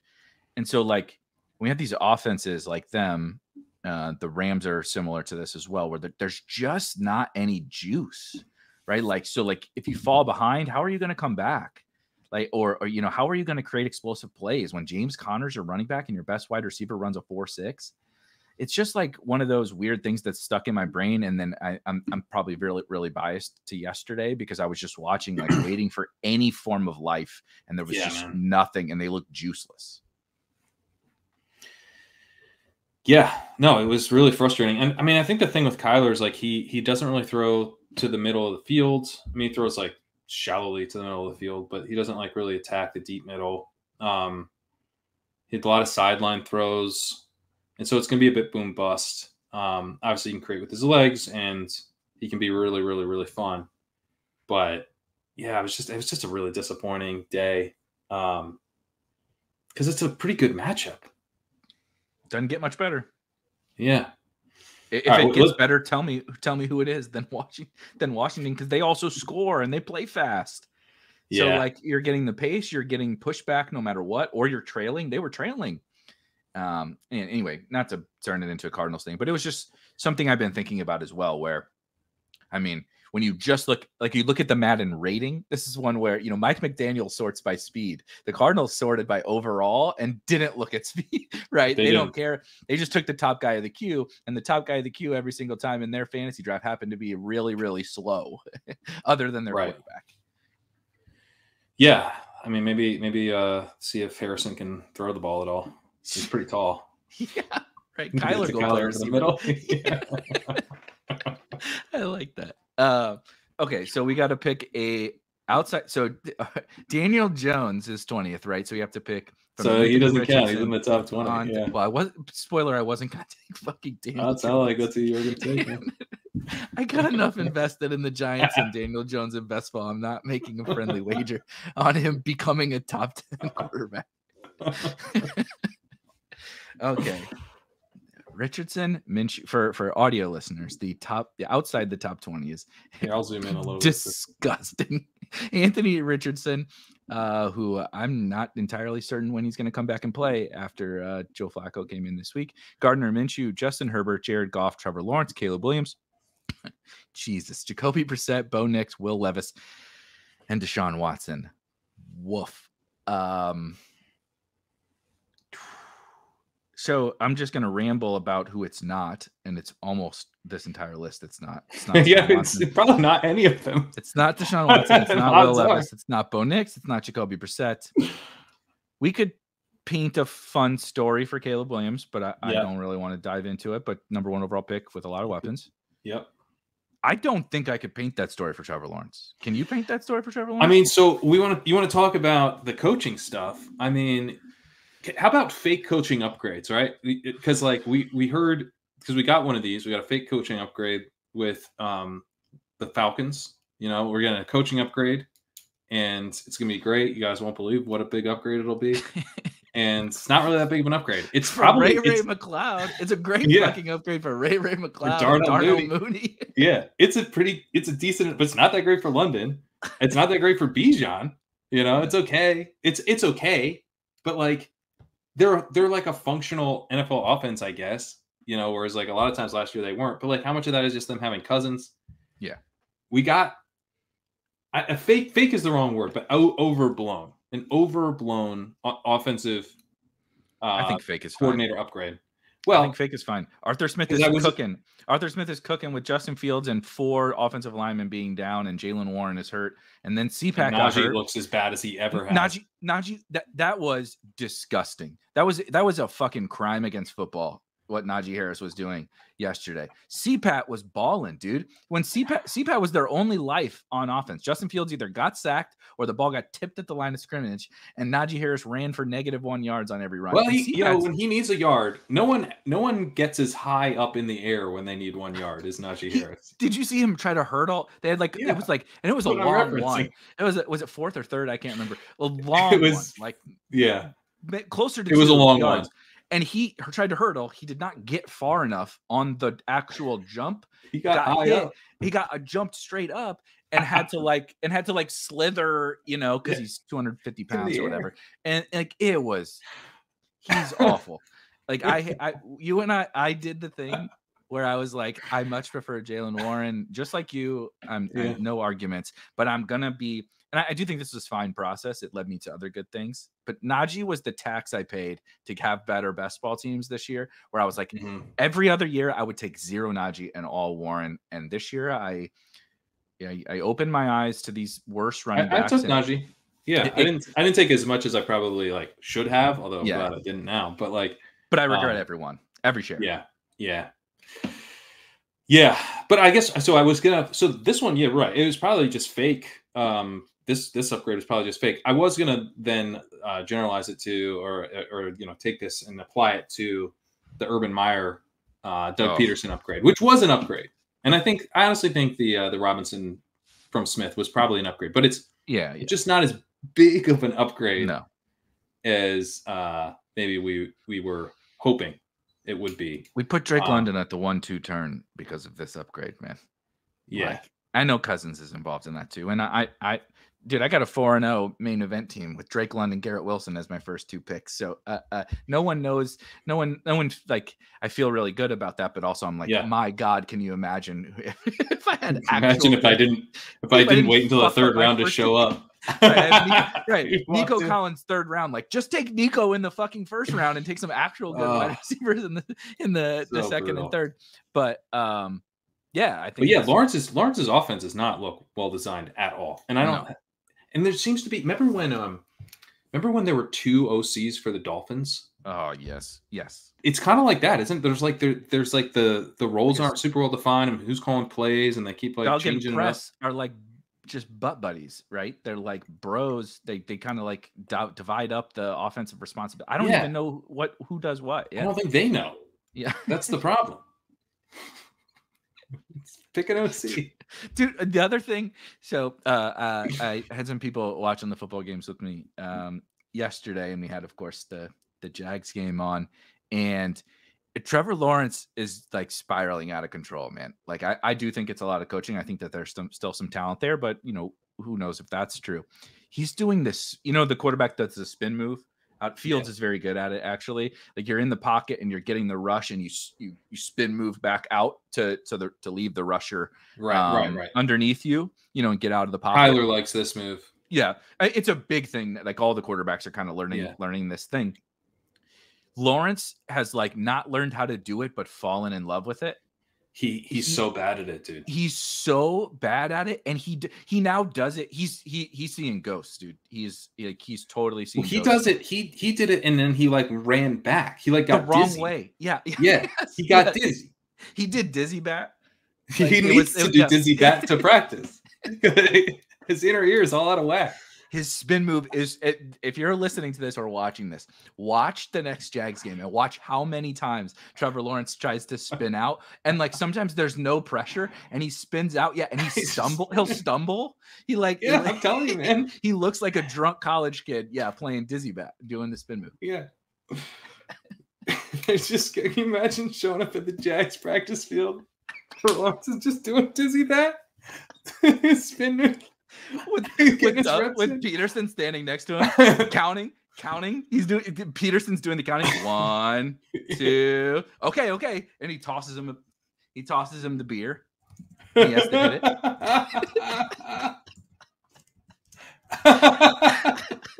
That's Jags. If you're wondering who does what in the Jags coaching staff, we just figured it out. Peterson's the one who tosses the beers. He does seem like he'd have a good beer toss. Yeah, him and Stephon Diggs. There's a couple moments. Diggs, one of the biggest shit talkers in the league. Oh yeah. Caught a ball and like dove on the sideline, but it got called back by holding or something. And he happened to catch it right in front of Doug Peterson, and he's talking shit to the sideline, and Doug like got all fired up. And like steps up to Stephon Diggs and starts pointing back at the flag. And Diggs don't give a fuck about Doug Peterson. Like he's like, who the hell are you? I'll talk shit to you. And watching Doug Peterson and Stephon Diggs like have it out on the football field, I was like, yeah, I think it's over for Doug Peterson. He's now he has lost it so bad. They're about to be 0-4, and he's out there having a shit talking fit with like one of the scummier shit talkers in the entire league during the game. Oh man, yeah. Maybe trade Doug Peterson for a second round pick, Jags. See if you can get that done. To be serious for a couple seconds, you nailed this one, the Jags one. We did our flag plant episode with Daigle, I believe the last episode that we did the week before the season started, and I flag planted Trevor Lawrence as my quarterback, and he is ever so slightly my highest owned quarterback. And similar to the Najee thing, I certainly wish I could take it back. I'm not like upset about the process, really, but I am just looking back, like I definitely probably didn't factor in enough of some of the things that you said. And again, it goes back to this coaching stuff. I also think the talent is not that good. Gabe is not that good. Christian Thomas looks pretty good though, man. I can see Brian Thomas is awesome. He could take another step like from this. Like he's been good so far, but like we're 4 games into this guy's career and he was a raw prospect. Like he's the best player on their offense. He's the best player on their offense. I liked him. I was pretty in on Thomas. I think, the teammate correlation has been, I think, an important thing to consider. And like, we think Neighbors is going to be awesome. If Neighbors it's like, oh, Thomas was kind of pigeonholed into this like deep threat role. He didn't have good targets per out run, but he made big plays downfield. It's like, well, if Neighbors is an absolute superstar and you're just like a star, that's kind of the role like you might find yourself in, right? And he did, and he was like really efficient at that, and he scored a ton of touchdowns, and like, so you had to squint a little bit to see him being like a true star at the NFL level. It requires Neighbors being like a true superstar, but like he is, I feel very confident in that. We should have taken BTJ on more Neighbors teams. On more Neighbors teams for sure. Because that correlation is really, they're actually really correlated. I agree with you. Yeah. But Thomas could take another step forward. Like if this offense really clicks, it's because Thomas just becomes like a true number 1 wide receiver, which I think is pretty plausible. Kirk is so miscast. I do think they need Evan Ingram. I know that that's a really sad thing to say, but Brenton Strange is not him. And I think Evan Ingram from you guys have joked about the exposure blanket, right? To make you feel Evan Ingram feels like that for Trevor Lawrence, just like in real life. In real life, like maybe he'll do the spin move like 3 times less because he'll just check it down to Evan Ingram. Dude, is he spinning when he would throw it to Ingram? Are those Ingram targets? Dude, if Ingram's back next week, we're going to see the half spin, half pass from Trevor Lawrence. It's going to be like full Dance Revolution. I want to see if we can correlate, if we can figure out, like, dude, Trevor Lawrence used to spin 4 times a game. Hopeless dizzy spins are down from 4 to 1.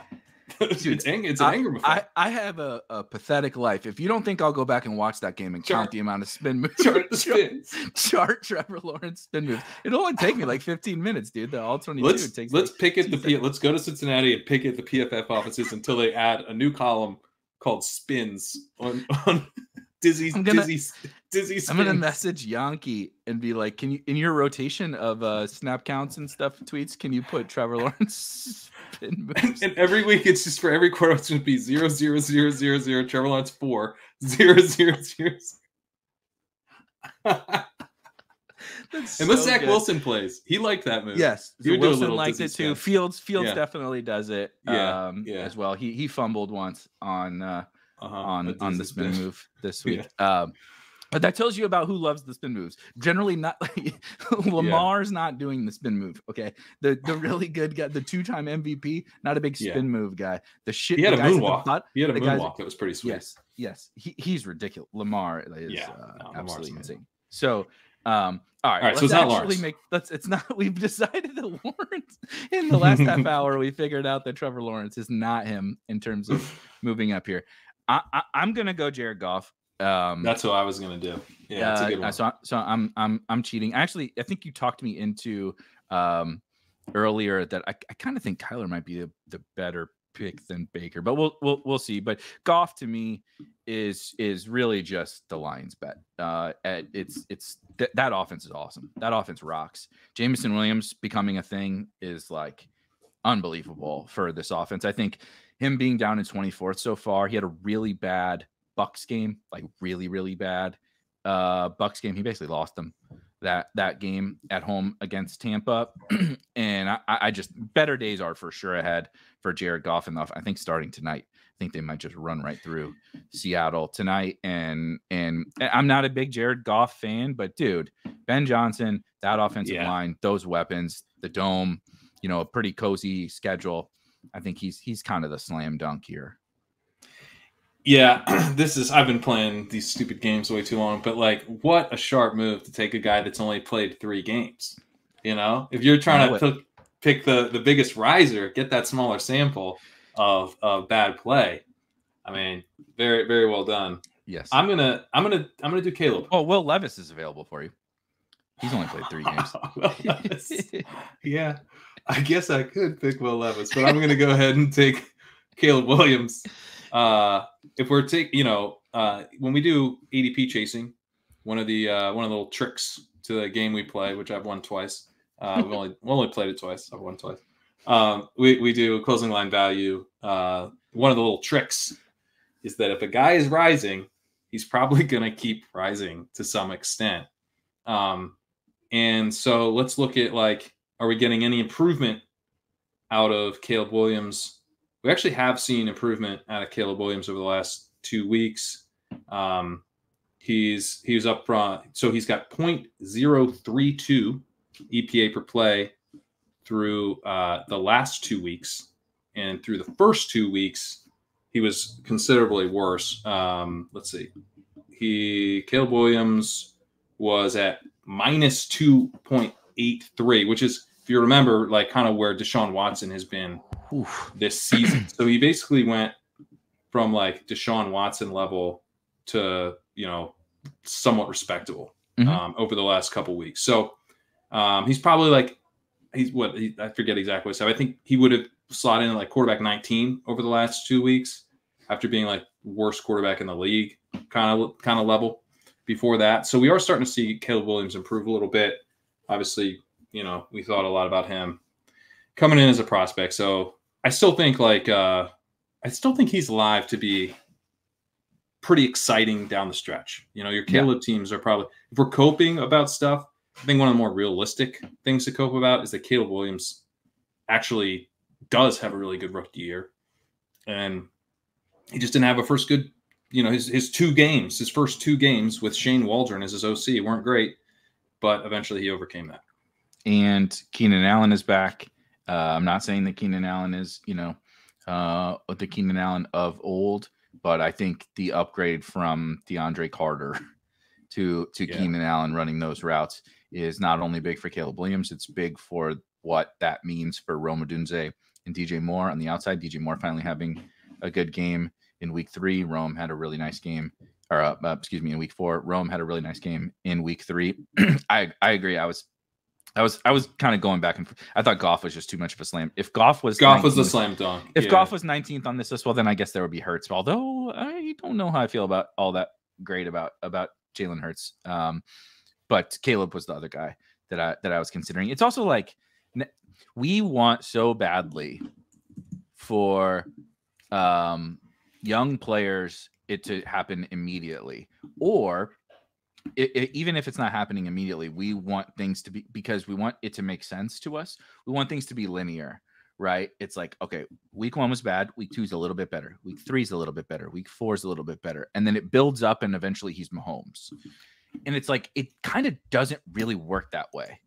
Like you come in and you're like, Caleb looked like kind of rattled and shell shocked. And like you said, his offensive coordinator's not helping him out. Then Keenan Allen gets hurt. The offensive line's not very good. And it's like, generally there's more of like, and not really like a switch flips, but it is a little bit more like that, where like eventually the experience builds up and you're just like a lot better player, as opposed to like, I'm gaining like a couple XP, right? Or whatever fucking video game you're playing. Like I gain a couple points this week and a couple points this week, and I upgrade this skill the next week. It's like, it doesn't work like that. You kind of just like you're a bad player until you're not, almost. Like there's only so many Malik Neighbors and Jamar Chases of the world. A lot of the times it takes these guys a little bit.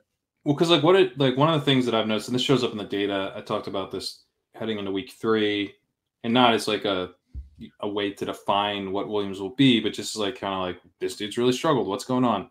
And it was just, he showed up very similar to stuff I looked at with Sam Howell last year, where like he's hanging in the pocket, but he's not coming off the primary design of the play.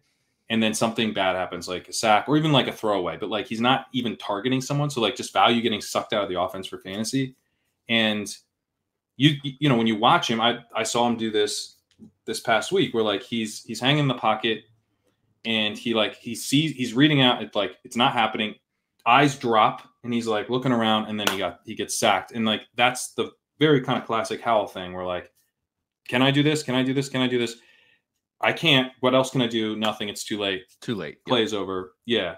And so the thing is, like, he can get better at that incrementally, but there's sort of like a threshold of like, did you get better at it enough so that you get to your second read in time for that guy to be open, or bail on the play entirely and scramble, like speeding up that clock. Like his clock might be speeding up every week so far, but if it's not faster than the guy who's about to sack him, then it doesn't matter to us. But it does matter.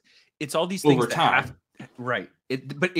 Your point is so spot on, to where it has to speed up to the point to where it now becomes an instinct, right? Football is all instinctual, even playing the quarterback. Like, you know, you're going through your reads and stuff, but like you said, he's holding on to, let's just use that example. He's sticking on DJ Moore. He's saying, that's my first read. I'm sticking. Is it going to be here? Oh shit. It's not. Now it's too late. And so then my eyes come down. Now I'm looking at the pressure, and you know, you've waited so long.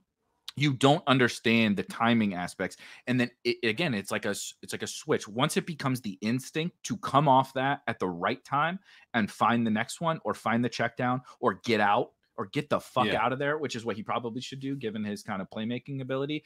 Yeah. It just becomes it goes from I'm failing at this to it's so instinctual. It just now it happens. It doesn't kind of, right? Like you said, you don't get like 5% better, 5% better, 5% better. You might actually be getting 5% better. You but might actually be getting 5% better. It doesn't show up in the play. Yeah, exactly. Like because I mean, he could like, I don't know, like I don't have the exact like how long was he keeping his eyes downfield until right. like maybe it was data. We don't have that. Maybe it was 5% faster this week, but like and he is. I've seen him like make some sweet throws and do some cool stuff. I'm still optimistic about Caleb Williams. I think I guess what I'm saying is like I think it does look to me, and again in the data a little bit like he's still getting used to the speed of the game. But like, so what? Like he's 4 games in. So like, that's not a huge deal. Like what you want though, is for him to like have gotten used to the speed of the game by like another 2 or 3 games from now. And then like be playing fast, like another 2 or 3 games from then. And now we're like, oh shit, he is him. He is the guy we wanted. So, I think I like that he's improved the last 2 weeks. I mean, I do think that's definitely creating some hope for him to continue to take step forward in probably in like, spurts. And when he gets good matchups and, he just had a good matchup and he played okay. And, he probably look bad in some hard matchups coming up, but like, it'll be a little herky jerky, but yeah, I think God, the Waldron stuff. I mean, Waldron is not going to make this easy, but I think Williams eventually gets there. I think so too. I think everybody was very, very worried to start, and I get it. And he could end up sucking. That's how it goes. But in terms of the "aren't you worried" scale, just a whole shitload of things across the NFL I am very worried about, and Caleb Williams is much lower on that list, which is exactly what I kind of wanted to get into now. And I'm saying to close it out. I don't mean we're closing it out immediately because I know what happens when I say that kind of a thing. Somehow it makes it longer. Yeah, it always makes it longer. But I just mean, kind of the last couple of things to talk about. I think it would be good to talk about. It could be both from our like bags. I know you guys do some of this with ADP chasing in terms of bag defending and stuff. I don't mean to make it like that, but just like we're 4 weeks in and we talked a lot about. Things aren't always like it feels so concrete after a month, but it really isn't.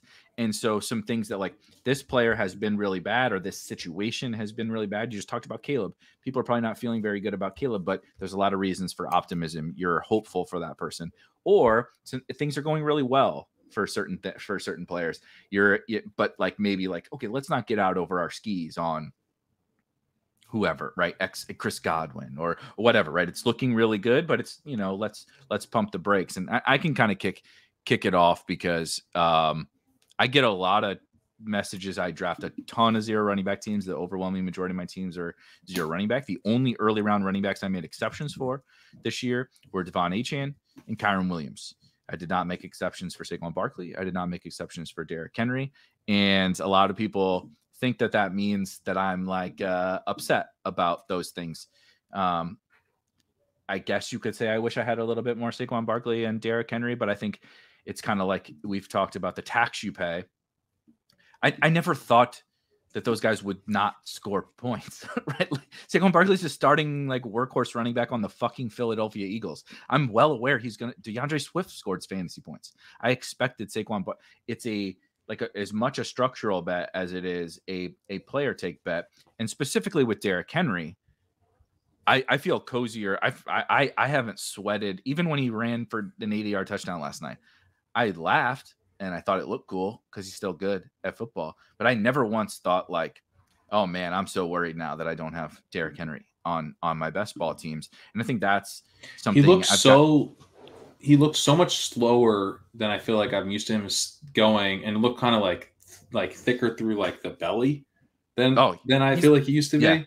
Mm-hmm. And then also just like if you were trying to chase that guy down and then like get him to fall to the earth, that would be terrifying. Like I was both like sort of like, not as impressive as he used to be. And also like, what a scary proposition to have to like stop what is happening Like, imagine, like, okay, now you go make this guy. What's the 190-pound DB even going to do when he catches up to him? Hop on his back and get fucking carried? He get fireman's carried to the end zone? Like, no. Why really just let him go? Just let him go. Just goes to show how impressive he was at his peak. Because that is still, like, just objectively, in a vacuum, one of the most impressive things you've seen a person do. Derrick Henry's still pretty scary. But it wasn't that wasn't an old. I mean, it was an old school Derrick Henry run in terms of the big long touchdown from big man go fast. But it wasn't like the break 6 tackles, stiff arm a dude in the open. Right? Remember the super famous Derrick Henry stiff arm where the guy flies through the freaking air like it's a video game. Yes. And like it wasn't that, right? Like the defense just he just ran straight to the end. Yeah. You know, it was just like they just kind of let him go. So honestly, it was it was probably closer to Ronald Jones. It was pretty Ronald Jonesy. Yeah. Yeah, it was more Ronald Jones than Vincent Derrick Henry, being honest. Like the 120-yard Najee Harris run that has happened in 4 years or whatever. It was kind of like that. It was like they just let him, you know what I mean? Yeah. they felt bad. But like in terms of, you know, so if I know people probably listening to this that draft similar to how you and I do, not big Derrick Henry guys. And if you are, I don't think you should feel bad about your Derrick Henry teams. But I think if you didn't draft those guys, I also don't think you should feel bad. It's week 4, and part of the thesis, this is maybe dark, but like part of the thesis of fading some of these particularly older early round running backs is the chaos element. And like, Derrick Henry ain't young. And if we're going to keep loading him up with a bunch of carries every single week, like, unfortunately, as we have seen with a bunch of players, including Rashee Rice this week, bad stuff happens. Jonathan Taylor, much younger than Derrick Henry, just got a high ankle sprain this week. He'll be fine, but a high ankle sprain is a high ankle sprain. Those things happen to running backs, period. It's part of the reason why we don't draft them. And then Derrick Henry specifically, look at Justice Hill, dude. Justice Hill is a huge thorn in the side of Derrick Henry drafters. You're not going to get he had a goal line touchdown in week 1, and Justice Hill outscored him, I believe, in PPR. And Justice Hill didn't score a touchdown in that game. Justice Hill just dropped 20 something PPR points this week. It was like it's the perfect 0 RB things. People are like, "Oh, aren't you upset you didn't draft Henry?" I'm like, not if I drafted his fucking teammate who's scoring like just as well as he is. So that's one where like that's like sort of bag defending, but also like it's easy when you draft like the way that we do to be like, damn man, those running backs are having some good games early on, and it's like zoom out a little bit and remember why you did what you did. Like it's totally fine, and the thesis for the Derrick Henry fade is exactly how we thought it was going to go. Well, I mean, it's certainly not ideal that he's got like 22 half PPR points a game or whatever through the first. But I mean, roll 22.8. Roll wise. Yeah. But when I look at like what I wish I had done more in the first couple rounds, I do wish I'd like entertained the idea that Barkley was going to have this resurgent season, because he's not that old.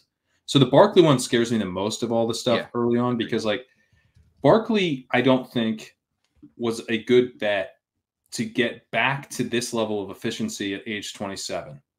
But it's been a long road. Like he's been in the NFL since 2018. Like this is not like a young running back. But having now shown he is that guy this year, like I don't now feel actually like comfortable betting against him. And it is, I guess, it is more of a 2-down role than I think people realize. It's not like, I mean, maybe I shouldn't say 2 down because he's running a lot of routes, but it's not like he's getting a ton of receiving work.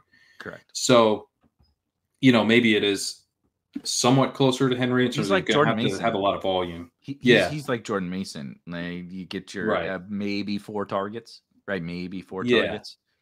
Yeah. So, that'll make it a little bit more fragile because he has to, carry this big workload and everything. And, it's a little bit more boom bust as far as, can he get the rushing touchdowns? Can he get the long runs? But I mean, he looks really good, and like, he's young enough that like looking this good, he's probably going to keep looking this good if he stays healthy. So that one probably scares me the most of all of them. But I think to me, I'm like, man, I wish I had more Nico Collins. Yeah. That's probably the one that bugs me the most, is that I don't have a ton of Nico. I didn't fade Nico Collins, but I never prioritized him. I really liked Waddle, which, like, I don't know, maybe in a different world that feels okay, but I still want, I think in that world, I still want Nico, but obviously Waddle is like an especially egregious guy to take over Nico with the way it's gone. I'm really glad I prioritized Malik Neighbors. Sucks he got the concussion, but he looks like an absolute superstar. So, like, I do think that as we move forward, because, like, especially through 2 and 3 weeks, people are like looking at their advances, like it doesn't tell you anything. Like, it's just like the guys who have had the huge games. Like, you could like have like half a team, but if, like, you know, Saquon Barkley and Alvin Kamara on it, you're probably advancing. Right. Like, not that many guys scored points. So the distribution of points will become more condensed. Like, the difference between these guys. And we're gonna have bye weeks. Yeah. So, like, it's all gonna become like the performances are gonna get tighter to one another as the sample increases. And at that point, I think structure will start to shine through a little bit more, as like this stuff of like, what could you have gotten later? And, you know, before we jumped on, you were talking about Jordan Mason. You know, you could definitely Chuba Hubbard. Like, there are these guys. I don't have enough of either of those guys. Mason, I've been kicking myself for more because I was like, all right, I'm going to hammer Mason and P. Ryan, but I didn't hammer Mason enough, and I got probably too much P. Ryan. And he rose. You had to that. Out of everything, I have lots of things. I always have lots of regrets. I think the Mason one, I learned why I like having the conversations like we're having here today is just I'm continually trying to remember things to learn and think about in the future. And the Kyron, what Kyron and Puka and those guys taught me last year was really that when these, you mentioned it, when the risers start rising, they keep rising. Yeah. And so we also talk about late summer. Why are we drafting late? Well, because, you know, we only have 24 hours in a day and we're trying to draft 1,000 goddamn best ball teams. But information, we're gaining this information at the end of the summer. Once I've gained the information that Jordan Mason is the backup to Christian McCaffrey, that is so powerful to me that I don't really care what the price is on him. I understand ADP, like I understand all the reasons why someone would push back on that. But for me, I have a finite amount of teams I'm going to draft, and I've already drafted like more than half my teams. So if I want to get a bunch of Jordan Mason, I can't be so price sensitive, right? If I wanted to have a bunch of Kyron Williams last year, I can't be like 185 is a little rich, but 195 is fine. It's like, no, dude, you just got to get him on your teams. It doesn't really matter. And so I feel like I did a good job of that with Jordan Mason. Like, I didn't do a good enough job. I wouldn't have as much as I have, which is really helping carry me in the early part of the season without Saquon, without Derrick Henry, right? Like, you got to have something to go toe to toe with those guys. And if I didn't have Jordan Mason, I would not be able to do so. Yeah. And, Jordan Mason has been an awesome hit and one that probably won't be like exactly replicated. But I also do think that we are going to have other hits from the late rounds at running back over the course of this season and create a situation where it's going to put more pressure on guys like Henry to not only keep it up, but, create enough distance between the guys that are going to become available later. And even compare, like, what if Chase Brown is now just broken out? What if, what if Jonathan Brooks is, so like I'm mentioning these guys as not truly late round dart throws, but just guys available later, because what I don't see right now is a ton of wide receiver breakouts after like the first 8, 9 round. Like Rashid Shaheed has been like kind of the one dude, but like even him, I mean, we got the 2 50-yard touchdowns and everything, but he's still Rashid Shaheed. It's more like, don't you think it's more like Trey, like super late, like a Trey Tucker that's like, this guy's useful. Yeah, Trey Tucker's solid. He's like, I would really like to have Trey Tucker as my last round pick. He was barely drafted. Yeah. But like, so like 20th round on DraftKings, if I could have Trey Tucker, awesome, dude. Sign me up for that. Juwan Jennings. But Trey Tucker is not Puka Nacua. Trey Tucker is not Tank Dell. Trey Tucker is like, fill in for me and have some decent weeks. You're definitely better than the price that I paid for you. But you're not like, I'm not showing up to week 17 going, haha, you fuckers, I got Trey Tucker. It's over for you. That's how you felt with Kyren Williams. The big hits have been Juwan Jennings, who was barely drafted on underdog. You get Alec Pierce, another guy who was not getting drafted a ton. Quentin Johnston has been a solid hit. But not one that I'm like super psyched if I have, and not terrified if like, I think I would take like a Neighbors. And I don't know, give me a late round running back that I would feel okay about. A Neighbors Braylon Allen. I was just going to say Braylon. Yep. Yeah, a Neighbors Braylon Allen versus a Derrick Henry Quentin Johnston. Yeah, that's not close. Yeah. Yeah. So Wandale has been a hit, I would say. Not anyone I'm super excited about, but I think he's definitely been hit. But you're Naylor, I guess. Yoshi Voss. Naylor and Yoshi, those are my two. That's Darnell Mooney's been a hit. Naylor is my second highest owned wide receiver behind Neighbors. No, nice. Yoshi. So Yoshi 22%. Okay, this is across all. This is a combination across all underdog, DraftKings, and drafters. I'll just share it so the audio people, people don't think I'm full of shit. Across all sites, 44% Tyler Algier, which both simultaneously feels really fun and feels really like, what am I actually going to get out of like I think Tyler Algier is kind of awesome, but I don't know how useful it's going to be. But just looking for Yoshi 22, Neighbors 22, Naylor 22. Tank Dell, tough scene. Luke McCaffrey, tough scene. De'Ami Brown has been banished by Noah Brown. That one's not very good, but there have been some hits, but I think I wanted to, those are the perfect example of like, happy I have those guys, not like changing your life. Like they're helping you advance more so than they're helping you win the tournament, if that makes sense. Yeah. No, I think that's right. And I think the big hits would be like maybe Jameson Williams is going to be a hit that like helps people have drafted running back early and get, feel like they still have enough wide receiver firepower. But I do tend to think that over a larger sample, it won't just come down to like, did you draft? Like there will be league winners where you say, did you have this guy? Okay, great. Then you're probably advancing. But there's like a lot of those guys right now. And that's not going to hold. It's going to dwindle. The did you have this guy group is going to get thinned out. And then then it's going to be more about how you put teams together. Doesn't it feel like, and maybe we would have said this last year too, but last year I felt almost immediately like, Kyren Williams, Puka Nacua. I'm trying to think because I'm sure that there's some other guys, like some earlier round guys, where I just felt like, yeah, you better have assuming health, you better have these guys. I don't really feel that way about anyone. Like, because I would say that about Jordan Mason, but CMC will be back. Yeah. Right. So like Jordan Mason is like an advanced replay, which is like good and bad. I mean, it really tilts me. It's like, hey, congratulations, I'm going to advance a bunch more teams, but the guy who carried me to those teams, you still have the clear backup to CMC, and if he misses any more time, I think he's going to play too. I don't think Jordan Mason is going to go to 0 like he was before. I don't think he's going to be 50%, but I think he's going to get the one guy I would maybe nominate is actually J.K. Dobbins. Oh, like you feel like you really would like to have. I think I have 0. I mean, he has been not that impressive over the last 2 weeks, 2.9 and 2.3 yards per carry.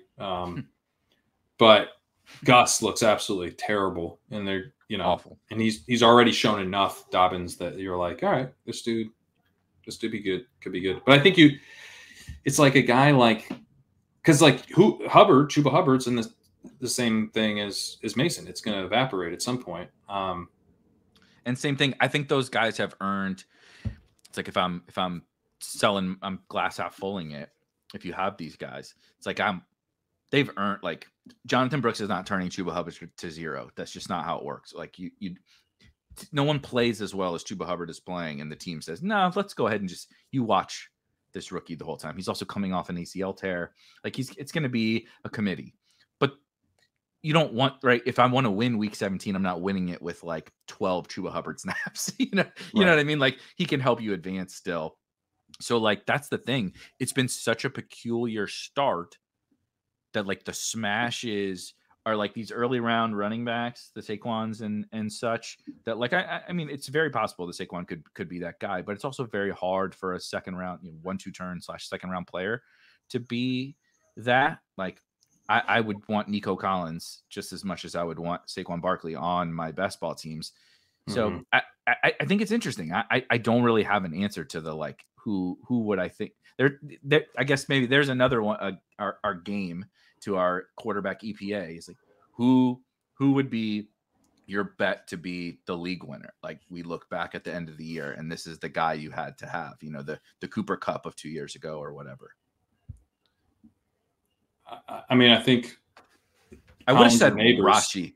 I would have said Rice. Rashi would have been the dude, which is frustrating since I mean, I guess Jaden Reed would be pretty high on my list. He looks awesome, and now Love's back. And he's kind of right in that classic range of where we tend to find the league-winning receiver. Yeah, because he's cheap. That's the other thing is like that's the Saquon argument that I was just making. If you're a second-round pick, it's like the bar to be the guy you have to have, not just the guy you want, the guy you have to have is really hard. The 6th-round wide receiver is a 5th, 6th-round wide receiver is kind of. But the other dude, and I was not really taking him. There's contract stuff and, falling off in efficiency. We're not that excited about the offense. But Alvin Kamara, I think you have to mention, is like just not – he was not expensive and has been such a smash through 4 weeks. And looks better, he looks better than I thought he was. And I think, that was a plausible, nothing about what's happening is like crazy, right? They get a new OC, an OC that comes from a system that unlocks some rushing efficiency. He still has been efficient. He was efficient last year as a receiver, Kamara. He never really fell off as a receiver. He more fell off as a rusher, but he's getting a little bit of a boost in the system. The offense as a whole takes a step forward. Now, it is requiring like a lot of work, and he's old, but, we knew there was no competition, like at all. And so it's all funneling to him, and you're getting once Kendra died, it was the Kamara show, and I don't feel like I reacted well enough. I didn't react well enough to that. I think I was just like, I don't know what's going to happen, but it can't be Kamara just takes over. And you're like, yeah, but Jamal Williams isn't going to do it, and Jordan Mims isn't going to do it. But you're also like, but Kamara's not going to do it. It's like, so what he won't do it. Yeah, so who's going to get the football? Pat, you'll never believe this. The answer is the only guy that it could possibly be. Only good player, yeah. So that one's a bummer. Taysom scored 2 touchdowns this week, which didn't he get hurt though? He got hurt. I don't know how serious it is. But his second touchdown, he actually lined up at running back. The first touchdown was typical Taysom. No, I saw. I actually played him in a DFS line. He was a good play. He was a good play. Yeah. He scored a few more points than my shitty ass Elijah Higgins. He outscored Elijah Higgins immediately. But like on his first touch. But yeah, I actually think Taysom could like not be in the guy you have to have, but tight end is so bad. If he's okay, I thought that the role for the first couple of weeks might be. Yeah, I was thinking about tight ends basically. Once you mentioned, or once Taysom came up and Kamara came up, because the bar is so low to be the guy you have to have. Like Dallas Goedert is the tight end 1 in fantasy right now. He has 1 game over 10 fantasy points. Like it's just that he scored like 3, 4, 30, and then like 8. And so like he's the tight end 1 overall. So I was just thinking about that. But the problem is I don't have a great candidate to throw in there for a potential tight end. I would say, Bowers. Bowers, I think, is just like things could get pretty bad in Vegas here. Devontae, I think Devontae seems like a cool dude. I'm sure he's actually injured, but I did do a little bit of the. Now, why would he be sitting out with a hamstring injury with how bad things are going? And I think we could get a little bit of the late season, like the defense is bad.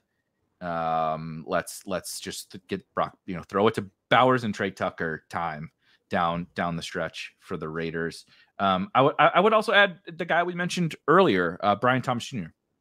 A similar type thing to Jaden Reed. He's not smashing to that level in fantasy, and maybe the situation holds him back from reaching this level. But I think if we see the growth that you outlined, like if he just becomes that dude for Jacksonville. And Ladd. I think Ladd's a good one too. Same thing. Yeah. Mm-hmm. Yeah. I think both those guys look like really good picks where they went, and probably like not necessarily affecting your advance rates, but like you're going to feel, I think, really, really psyched about advancing Brian Thomas and Ladd McConkey teams by the end. Hunter Henry could be a potential league-winning tight end. I mean, he has scored. Did it tilt you when Hooper scored a touchdown this week? It didn't, because I mean, who cares? Just what am I gonna? I'm gonna tilt Austin Hooper catches now. But yes, that's exactly what you're supposed to do when you have big Patriots back. This already happened to me. This already happened in the Thursday night game where we were rooting for Hunter Henry for our pick'em slip, and it was just Austin Hooper. So I'm done. I'm not going to tilt Austin Hooper. Running the exact same speed in like almost the same number, like as another white tight end. I don't like it. It's very funny. Yeah, it's pretty funny. But yeah, I'll throw in Hunter Henry. It's just kind of being like the number one wide receiver at tight ends on an offense that maybe by week 14 could have some improvement. It doesn't seem like it's going to happen this week. They're definitely not turning. It's a tricky one with the Patriots. I don't know what I would do. Obviously, we would need to be at practice and all that kind of stuff to know really what action to take. But they're bad, man. It's rough. It's worse than I thought it was going to be on the offensive side of the football. And I understand. I'm very much pro play your young guys, and the only way to learn is experience. But also, like Kevin O'Connell, speaking of our Kevin O'Connell stuff, had a great quote this past week where he's basically referencing Darnold, and they asked him about, like, how is he like good for you, basically, and he said, damn it, I'm going to screw up the quote, and it was so good. It was basically talking about how teams just as often they ruin young quarterbacks as they do improve young quarterbacks, because these guys get, at 21 years old, like Caleb, get thrust into these situations with Shane Waldron and a shitty offensive line, and it doesn't go well. Like, what the fuck did you expect to happen with Sam Darnold on the New York Jets? I feel a little bit like that with Drake May. I want to see him, and I think he's the only way that this offense actually becomes good. But also, the most likely scenario is the offense just isn't. It just isn't, because the talent is just not very good. Yeah, no, I mean, the pressure has been – so 50% pressure rate for Jacoby Brissett. He's seeing pressure on literally half his snaps. Half his dropbacks, I should say. Yeah. Will Levis is at 47%, so he's in the same vicinity. Deshaun Watson's at 40. Justin Herbert's at 40. Brock Purdy, 39. Caleb, 38. Darnold, 37. So those are the guys Purdy, above 35. Purdy, yeah. It's been kind of interesting with Purdy. He's holding the ball longer, and he's like tagging downfield a little bit more. I actually think Purdy quietly has taken a step forward as like an actual passer. Dude, he's like playing like Mahomes. The last 2 weeks, he's running around holding the ball. He's running around. Crazy. Like crazy. He's making plays. He's like, everyone's like, last year he wasn't, I mean, I wasn't a Brock Purdy for MVP guy. I would have been Josh Allen, frankly. But he was like, he's not in the conversation, even though he leads the NFL and EPA per play, because he's just like a point and shoot, offensive executor. He's not a real quarterback. He's John Stockton. He's not Michael Jordan. Yeah, but I mean, he's not. I think people were like, he's not even like. He was John Stockton. He's not right. Lamar Jackson and Patrick Mahomes are Michael Jordan. He was John Stockton, and John Stockton is an all-star and all NBA player, but he's not Michael Jordan. But I mean, he's not even like a Paul Pierce or something, like he didn't need to be Michael Jordan. Like, but he was like, he didn't even in the conversation of like a guy that could possibly, which whatever. He might be D Wade now. He might be Dwayne Wade now. Yeah. And he was, he was, I don't know what he was before, but he might have elevated basically. He elevated. I think he's elevated. Level. Mm-hmm. And I guess I think the arguments were a bit overblown against Purdy, and that like we should have taken what he was doing a little more seriously. But I don't think he should have won MVP or anything. And then he blew that case for himself for that game against the Ravens anyway. Yeah. But he this year I think has taken a step forward. He looks like he can actually like operate outside of whatever Shanahan is scheming up for him and create stuff. It's been exciting. I think so too. That's actually like a sneaky good one where I want to retroactively nominate George Kittle for the potential league winner.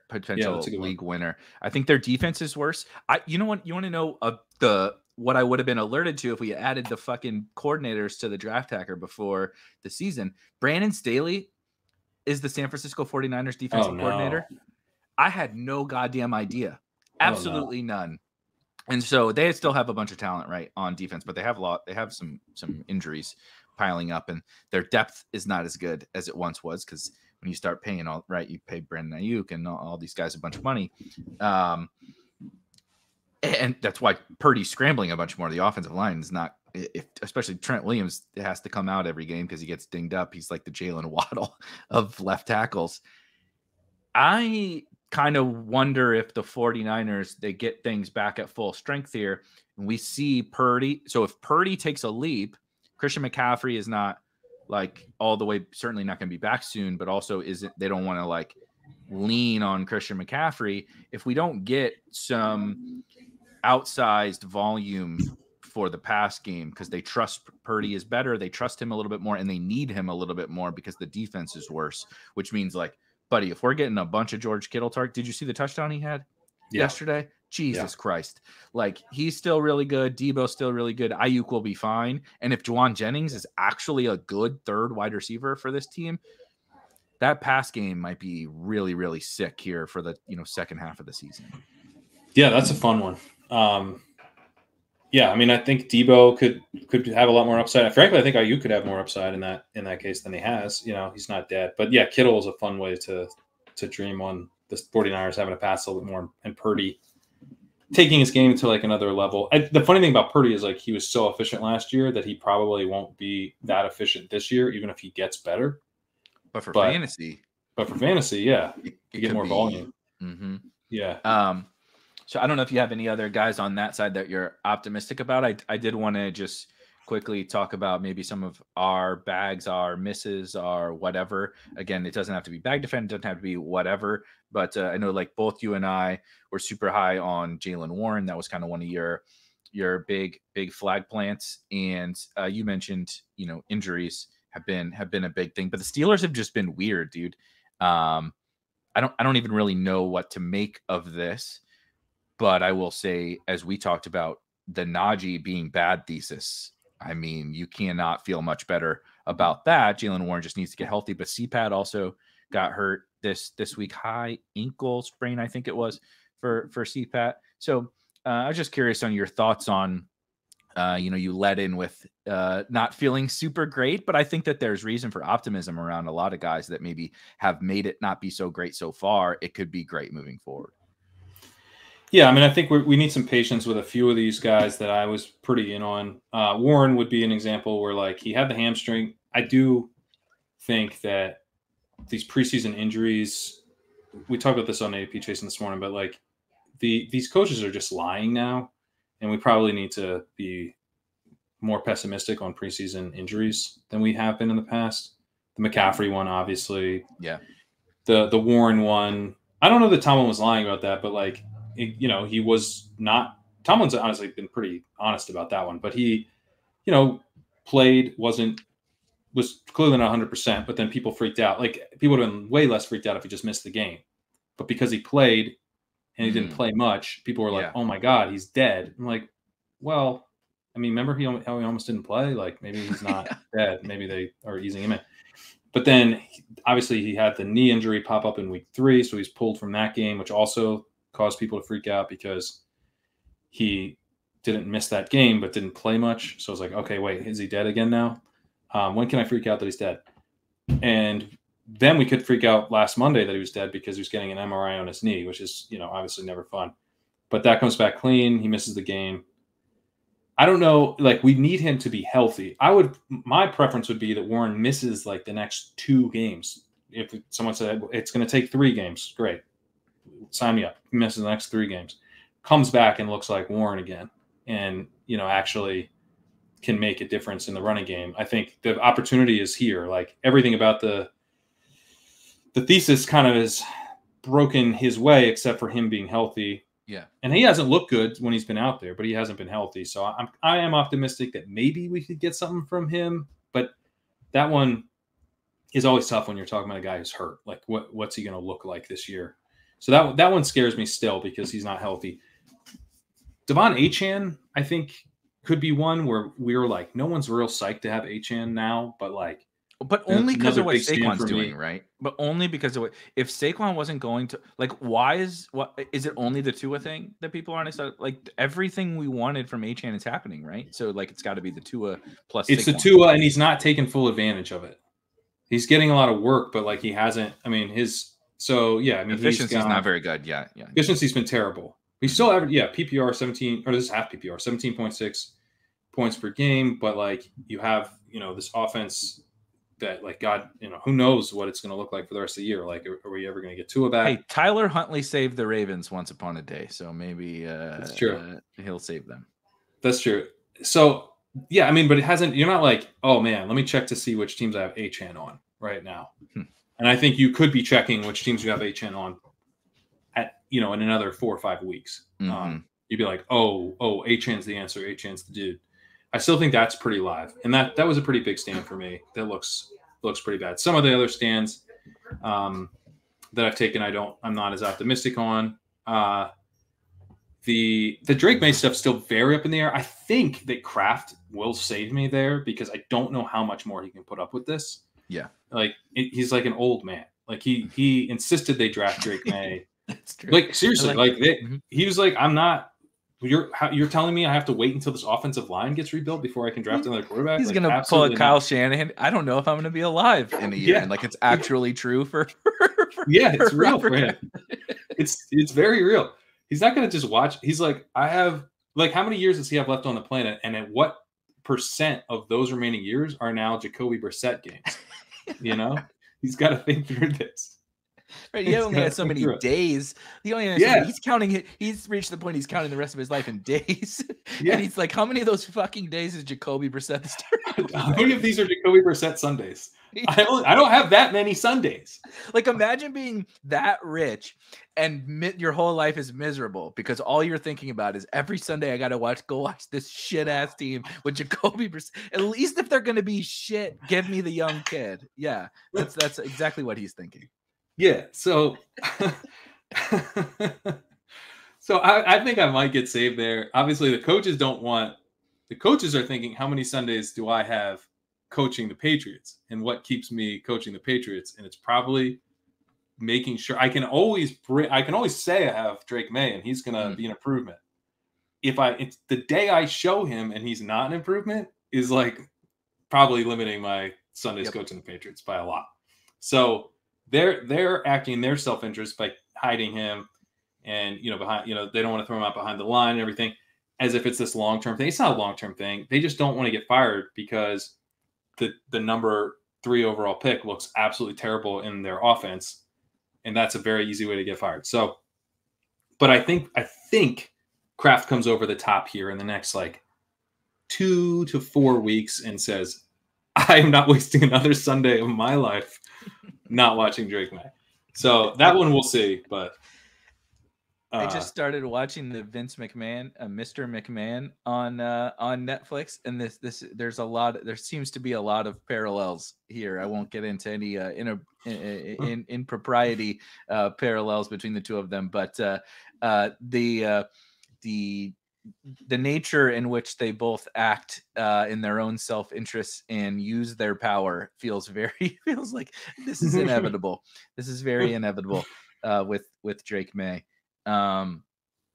I wanted to ask you super quickly about a couple of guys, because I'm just genuinely curious, and then we can get out of here.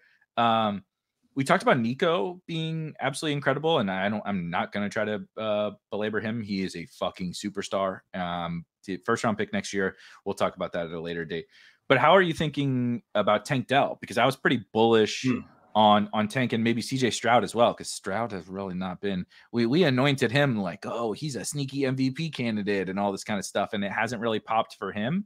And obviously Tank is. They announced today he's going to play this coming week, so only one missed game for Tank, but he wasn't doing much in his games before he got hurt either. So Nico's balling, Diggs is fine, but what about kind of the rest of the offense here? It's not really holding up. It's end of the bargain.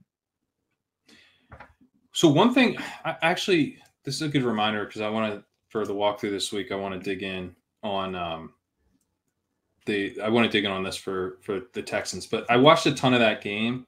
I played a lot of Nico Collins. Nico Collins was functionally the cover boy this week. He was the cover boy of the walkthrough. Then I thought he was going to miss the game because it publishes overnight Thursday. So then I was like, the stuff I found on Nico versus single man coverage was so compelling that I was like, I'm just going to make it about Houston. So I didn't make it Diggs. I just changed the title to be about Houston. And then Diggs was the cover boy. But then as soon as on Friday, when I realized Nico was going to play, I switched it back to Nico. But, I was frustrated that it wasn't as clean of a win for the walkthrough as it should have been. But I was really, really psyched about this matchup for the offense overall, but also for Nico Collins. I think everyone sees why Nico Collins. I mean, he was just getting peppered. He was open a ton. They were not paying enough attention to him, clearly. But what was going on with the offense, which was still struggling to sustain drives against a matchup where CJ Stroud should have been really crushing it. And I think a lot of it comes down to penalties. They were constantly getting called for penalties, a variety of penalties, holding, false starts, just it was nonstop. They're just now they're backed up 5 yards. Now they're backed up 10 yards. It was nonstop. And I don't know, if that's just going to be a problem for them all year. They're going to be highly penalized, but that would be maybe, I don't know. I'm not sure how much to factor this in, but it could be a potential source of upside where how much is Stroud struggling versus how much is the offense undermining him by putting him in negative situations or stalling drives out that should have led to points. That was a huge part of their struggles against the Jaguars. So I don't know. I'm still optimistic about Stroud. When I'm watching Stroud, he still looks pretty good to me. Mm-hmm. He missed he had Collins wide open in the back of the end zone and missed it high. Oh, the one he airmailed over him? Yep. Yeah. So, I mean, he's definitely, I'm not saying he's been perfect, but I think overall I'm still tough to overthrow Nico Collins by that much, by the way, from that close. Seriously. So I'm still pretty optimistic about the Texans. I think this is one where we could kind of be why did we get so nervous about the Texans when they were still pretty good, just it didn't come out of the gate amazing, but everyone's healthy, now that Dell will be back. Mixon will be back. Mixon will be back. Yeah, I don't care about Mixon. I'm talking about the pass catchers. Yeah, but I will say Cam Akers stinks. Okay, and JJ Taylor and Dare Ogunbowale were playing in that game, and as much as we don't care about Joe Mixon, get those fuckers off of the football field. Ogunbowale actually picked up a really nice third down. The throw to the right sideline, I think. Yeah. He's fine. He's fine. But then to get Cam Akers out of here, just he's awful. But I think as you were talking, I was getting too deep in the weeds on the Texans, the exact specifics of how well it's gone in the first month. Feels a little bit like missing the forest for the trees. Like you said, it hasn't been perfect, but everybody's healthy. Nico is even better probably than as advertised. I think Diggs looks fine. I am admittedly maybe a little worried about Tank Dell. And that's Just maybe early, the fantasy results haven't come in, and he'll hit some big plays. But we knew that it was going to be tough with all the kind of mouths to feed. It was going to be a little more ping pong as opposed to kind of just everybody balling out every week. And I think Nico is just so good that it's really going to be difficult for the other. Like Nico is kind of going to get his, and it's reached that point to me that he is the guy, and then the other guys kind of got to feed on the scraps. I think Nico's going to get his, but there will be games where offenses or defenses do successfully take him away. He has been double teamed a ton, and they've not been able to do it. He's not been able to get removed. But it's hard to consistently beat double teams. So a team could take him away, or just like double team him on half of his routes. Like you'll sometimes see with like Justin Jefferson, and say beat us with Tank and beat us with Diggs. And Diggs does not look great. Like he looks solid. He looks like a solid number 2 kind of weapon. Diggs could be, I think, or not, Tank could be maybe like a little bit like Rome Odunze, where we're like, man, we're not getting anything out of Rome. What's going on? And then like he pops, right? Because we know Tank Dell is explosive. He can get deep. He can add yards after catch really, really fast and quick. So I'm still optimistic about Tank Dell as a guy who can give some big weeks in an offense that I think should be improving if they get this penalty stuff. And then it's not the only thing, but that's what really jumped out to me watching them yesterday. Like, God, like another penalty. It looks like, I was trying to pull it up. It looks like they are the most penalized team in the league right now. That's crazy. I think that includes defense. So I don't know. I'm trying to figure out if I can. Well, D'Amico's supposed to be the goddamn defensive coach. It has been a weird start for the Texans, like super duper weird. They're getting a ton of pressure on defense as well, and getting a bunch of sacks. And I thought the secondary was a little better. So they played Baltimore, of course, in week 17. I'm a little bit more. I was like, man, I don't know. The Texans defense just looks pretty gnarly heading into the year, but the secondary is leaving a little bit to be desired. Very pass funnel-y type thing, which given their offense, it's like if they can run into some good offenses on the other side, like the Ravens, could create some pretty fun games. I think if we just start having Stroud slinging on one side and somebody else that's really good slinging on the other. Me too. And I'm also like, the penalties have been, I was looking last week about like penalties year over year, and 2024 had been one of the higher penalized years. And I'm like, man, the penalties, we talk about like offense versus defense and kind of like the poor offensive line play and all of that, but I think it's showing up. Maybe it's that the offenses are, they're more out of position, or, they didn't expect the defender to come and now they're holding him. So maybe it's just like a symptom of the defense having the advantage, but it could be a symptom of it being early in the season. Yeah. And these teams like not being as in sync, and like, if the offense can kind of get a little bit more in sync and together and on the same page, that maybe we start to see some of these penalties. Like a 10-yard penalty is a drive killer, So that would be like my silver lining, and my hope for some of the passing game stuff would maybe be a little bit related to, I got to dig into it more with the penalty stuff, but it's just like, from what I've observed, I'm like, God, a lot of drives, and it feels like more to me than previous years. Yeah, I agree. Although we did get finally here in week 4 a little bit more fun. We did offensively, which was nice. I'm not saying it has anything to do with the penalties, but it was just nice to see some teams actually moving the ball and putting up some points. I mean, when the Steelers can score a whole shitload of points and Justin Fields drops a 35 ball or whatever on DraftKings. That was fun. That was fun. That was very. We should do that. We should do that more. So 2 things, and then I want to ask you we'll give a take and we'll get out. The Justin Fields, Sam Darnold, like the way this is all playing out is the most fucking bizarre thing I feel like I've ever seen in my. Sam Darnold is just a top 10 quarterback in the NFL, 4-0 on the best team in the NFL that everybody left for dead. Everybody was like, nah, man, they're going to be like 1-7 Nope. 4-0, beat 3 of the best team, 3 top 10 teams in the NFL, beat them already. No big deal. Justin Fields, now he did have the bad fumble this week. But other than that, Justin Fields has not only just been a good quarterback, he's been like the quintessential game manager.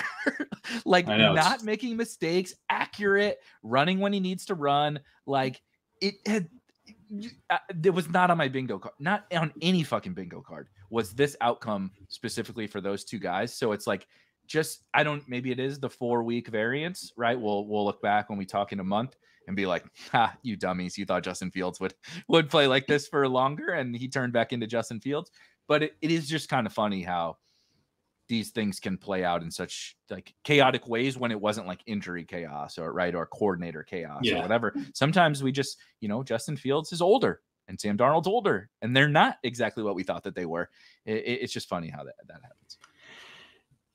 Real quick on the penalty stuff, it looks like maybe penalties are actually down from last year overall. So I don't know, but the Texans, that game was ruined by penalties. But not for the Texans. Yeah, I'll say very narrowly, last week's game could have been a lot more productive if not for those penalties. I overgeneralized to other things, but that I feel pretty confident that game was ruined by penalties. Well, you just talked to Davis, so it was probably seeping in. Yeah, I just talked to Davis, so I had a point, and then I made a point that had no evidence behind it. You had a very poignant point, and then you had to ruin it. And then made a second point that was immediately refuted, but by me in my defense. Yeah, exactly. All right, but I think the Field stuff. I mean, it doesn't feel. I think it's real. I think it's real. Me too. He looks good. The throws he's making some of them are awesome throws. And we've seen this before with Arthur Smith. He did this with Ryan Tannehill. He revived a flawed quarterback who has strengths, right? He did not succeed. And they really fit the strengths of what Arthur Smith. And they really fit a heavy play action offense, right? Taking shots downfield. It really fits having exactly one good receiver. Inserting your QB into the run game is super huge for Arthur Smith, right? Tannehill had how many touchdowns did Tannehill have? The rushing touchdowns, like 1 million. And Justin Fields is a far better runner. Yeah. I mean, Tannehill was a converted wide receiver, so he was pretty athletic. Right. But he's never as fast as Justin Fields for sure. Justin Fields is a pure runner, is one of the best in the league. So yeah, it's a similar thing. And Tannehill when he was having success with Arthur Smith, he was backed by a Derrick Henry run game. Derrick Henry in his prime. Fields is backed by a Najee Harris run game. Fields is having to do more than Tannehill did. And at this point, I know they just lost, but that was, I think, the most impressive game that he's had so far. I mean, just objectively, it was, right. He was awesome. Awesome. He was awesome in that game. I mean, I think that could give a coach like Tomlin, right? You're watching that game, you got to be thinking this is what I want. We get down, his play improves. He's making great throws. He's giving us a chance. It's not just that we're game managers playing from ahead, which will be what they attempt to do. But if things go against them, they're not dead, right? They can actually try to come back and give these other teams a fight. So I'm impressed. I think this is the game that we needed from Fields to show that he still has the ability to bring upside to the table in an offense that is clearly more focused on limiting his mistakes than, seeing what he can do as a big play generator. But he did, he rose to the occasion. And God, after a game like that, how are you possibly looking at Russell Wilson as it's over? At this point, you have to be thinking okay, couldn't this be a multi-year run? Did we get a starting quarterback completely for free? And this is actually a multi-year run of us being exactly what the Steelers always are, kind of the fringe playoff team. We'll win the wild card game and get bounced in the divisional. That's where the Steelers want to be. So, and I think Justin Fields can do that for them. So yeah, it's been cool. I love seeing that, a league that got really scared that they would get tied to Fields if they gave anything of value for him, is how I read that situation the entire time, right?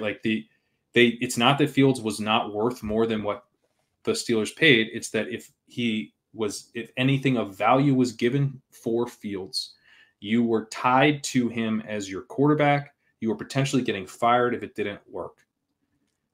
No one wanted that. And I get why no one wanted that. Like, I do understand why that's a scary proposition, but what ended up happening is the Steelers just got him completely for free as a backup plan to Russell Wilson, and then he becomes plan A, you know, when Russell Wilson shows off and pushes a sled around. And, you know, I think it's cool. I think it's awesome that Fields, who we know has a ceiling and we know had really poor coaching in Chicago the entire time he was there, now gets a coach who, I mean, certainly has a lot of flaws, but like that he's good at working with a quarterback like Fields. And it's fun to see him showing that, you know, he was better than the NFL truly, I think, pretended that he was. Yeah. This was the perfect word. Yeah. No one thought awesome. Justin Fields is a superstar, but Justin Fields was treated. The teams pretended like he was something also that he was not on the opposite side of the coin. He is very clearly, like, look at quarterback play, dude, across the NFL. You think Devontae Adams wouldn't like somebody as good as Justin Fields throwing him the ball, being in that offense, dealing with Gardner Minshew and Aiden O'Connell? I mean, the fuckers got fake hamstring injuries. I'm kidding. Obviously, no, but I think the Raiders are the example that is probably the most. It's a solid roster. The Raiders have a solid roster and horrendous, like truly bottom of the barrel quarterback play. But the Raiders, I think, one, they have Getsy, and so they know it's not going to work because we hired a bad OC. Now, maybe don't do that in the first place. Yeah, but you know it's not going to work. But on the other, you know, it's like. I think, you know, why do you bring in Minshew instead of a Fields? Because I think maybe they thought they were going to get a quarterback in the draft, and it didn't possibly occur to them that they wouldn't.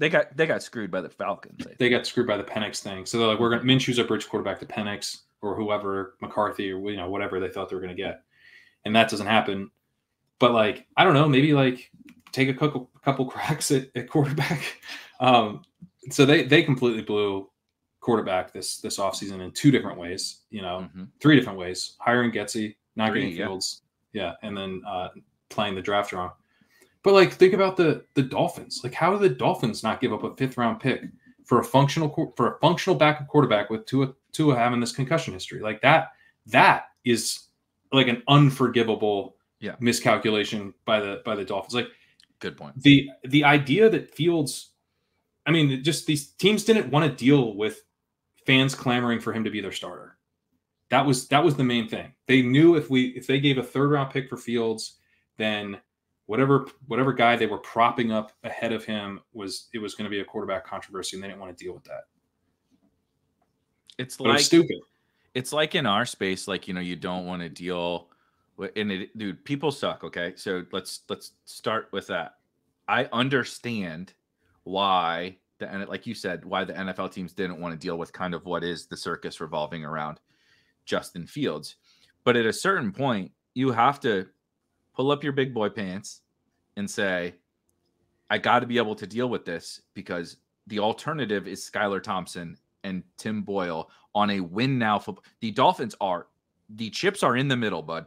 Like all Tyreek ain't going to be here for much longer, right? You have put all this money into all these, like we talked about, it's a top heavy roster, not just the offense. Armstead, Tyreek, Waddle, Tua, Ramsey, couple other defenders, right? They already just had to get rid of multiple defenders this offseason because they don't have any money. They are soon to be the Saints. The Dolphins are en route to being the Saints. You are all in. So like, you cannot have the situation where Tim Boyle is playing a half of football for you. Mm-hmm. You can't. Whatever you got to do, deal with it. Like if Justin Fields comes in and balls out, deal with the fucking drama between Tua and Justin Fields, because the wins are more important, and keeping the ship afloat is more important. And I think the whole NFL lost that. Like they lost their way, and we lose our way sometimes in turn. Like everybody does. Like the backlash you get for all this shit, right? It's like, I'm not willing to stick to my convictions because like somebody else disagreed with me or somebody called me a fucking idiot because I like this guy or whatever. And you question yourself and you're like, do I really want to deal? Like, am I really going to shove all my chips on the table on this thing when I know that this isn't like, I know what's going to happen thereafter. We all feel that, but there becomes a tipping point. Like we're all trying to like win, right? We're all playing game. Like we're playing a stupid fucking game, like a very stupid game. Sure. Like, but we're trying to win. So like, are you trying to win? Or are you trying to, you know, play the psychological side of things?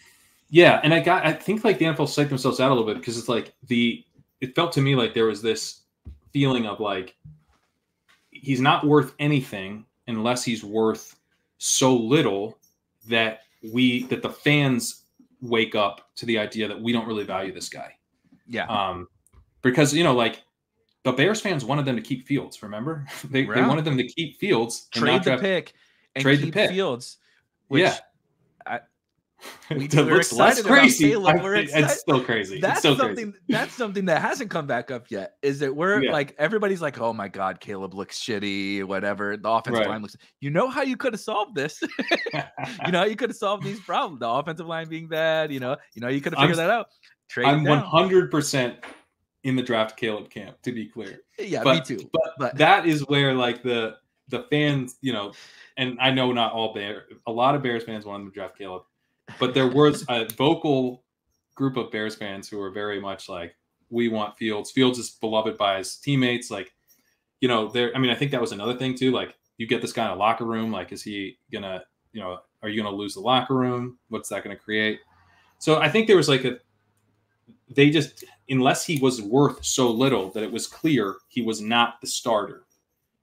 But like, I don't know, like if you're the Dolphins, you're like, you got to be like glued to this, like to the stock ticker on Justin Fields' price. Like, okay, he's worth like a late fifth, like bye. Like, you know what I mean? Like if you're playing that game, you got notifications on for the price. You need to have notifications on. Like the Justin Fields' price has dropped to the fifth. Like you have to, it's like at that point, and I don't think there was a sense of urgency, you know, in the same way, look, I should have drafted more Jordan Mason once we got that info, right? I didn't ever go like all in. Yep. But I think these teams, once the price got to the level where you were like, no, we gave up a conditional fifth. He's not even remotely our starter. They should have been bidding that back up to like a late fourth because that's actually really valuable. I get why they were like, I'm not sending a third for this guy. I'm not sending a second. Like, get out of here. Like, I'm sending a second to get fired in a year. Like, no, thanks. That's the dumbest thing I could possibly do. So I understand that. But like, I just think the day three compensation should have been a lot higher because there should have been a bunch of teams competing at that price. And I think that I don't think there's any way to debate that, honestly, at this point. It's a month. Like I said, it could turn back into a pumpkin, but I feel even if he does, he's already paid off a backup quarterback price. Right.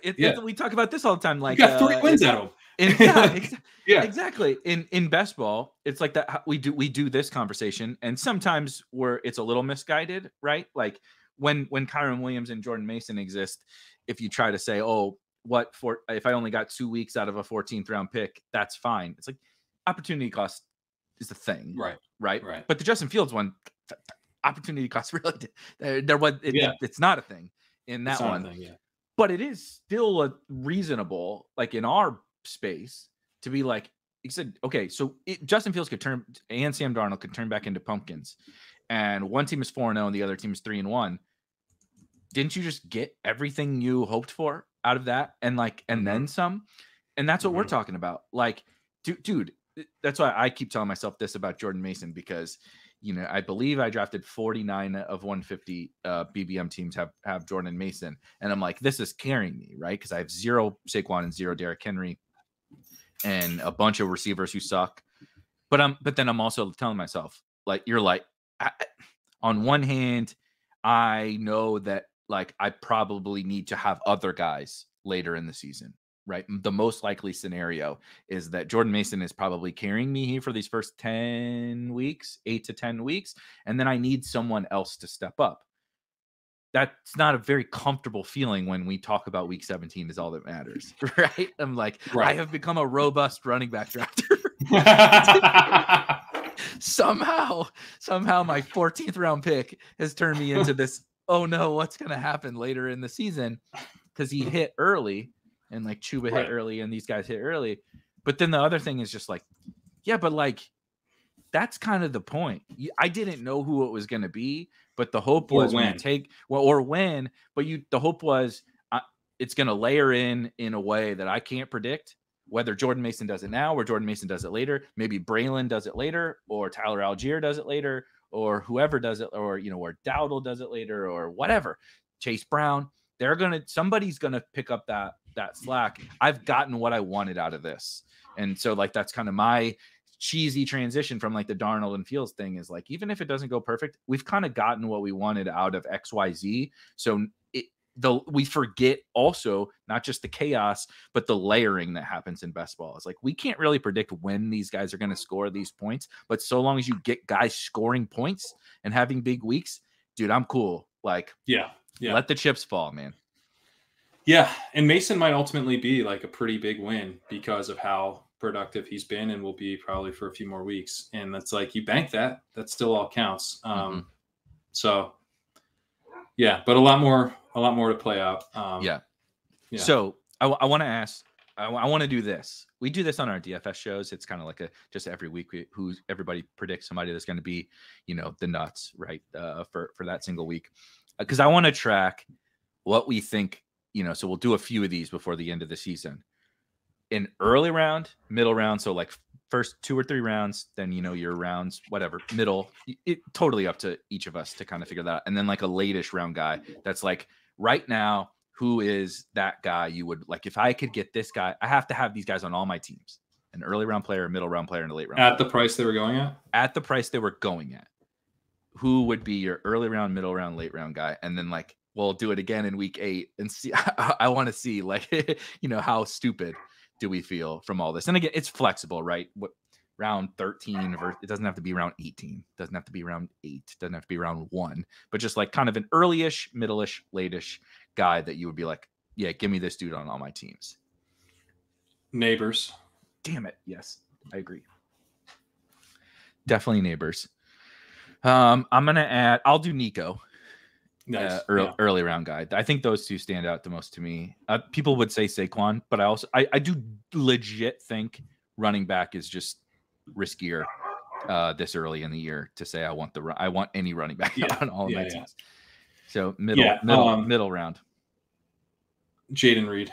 Oh, fuck, this is terrible. We're getting all this thing. I'm gonna go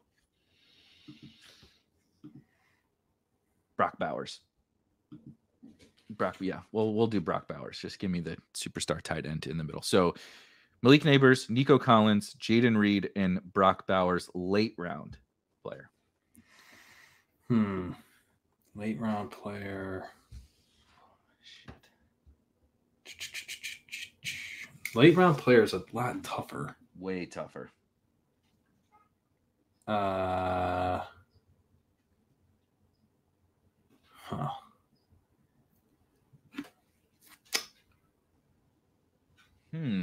I don't have a good answer yet. Okay, I got one. What about, you know what? I'll say Roschon Johnson. Ooh, I like that one. I also feel like such a coward. I was going to play him in DFS. I had this week. I played him. I you know what I did? I punted off. Although one of them cashed, so I made like 60% of it back. But I did like 5 milli makers, and I was like, I'll play Roschon in here. Like, I mean, I know that this isn't going to do anything, but like, I have this Roschon itch that I want to scratch, and also a Caleb itch. And I was like, so I'm just gonna like boost all these dudes and make lineups that just the Bears are having a good week. So yes, it didn't.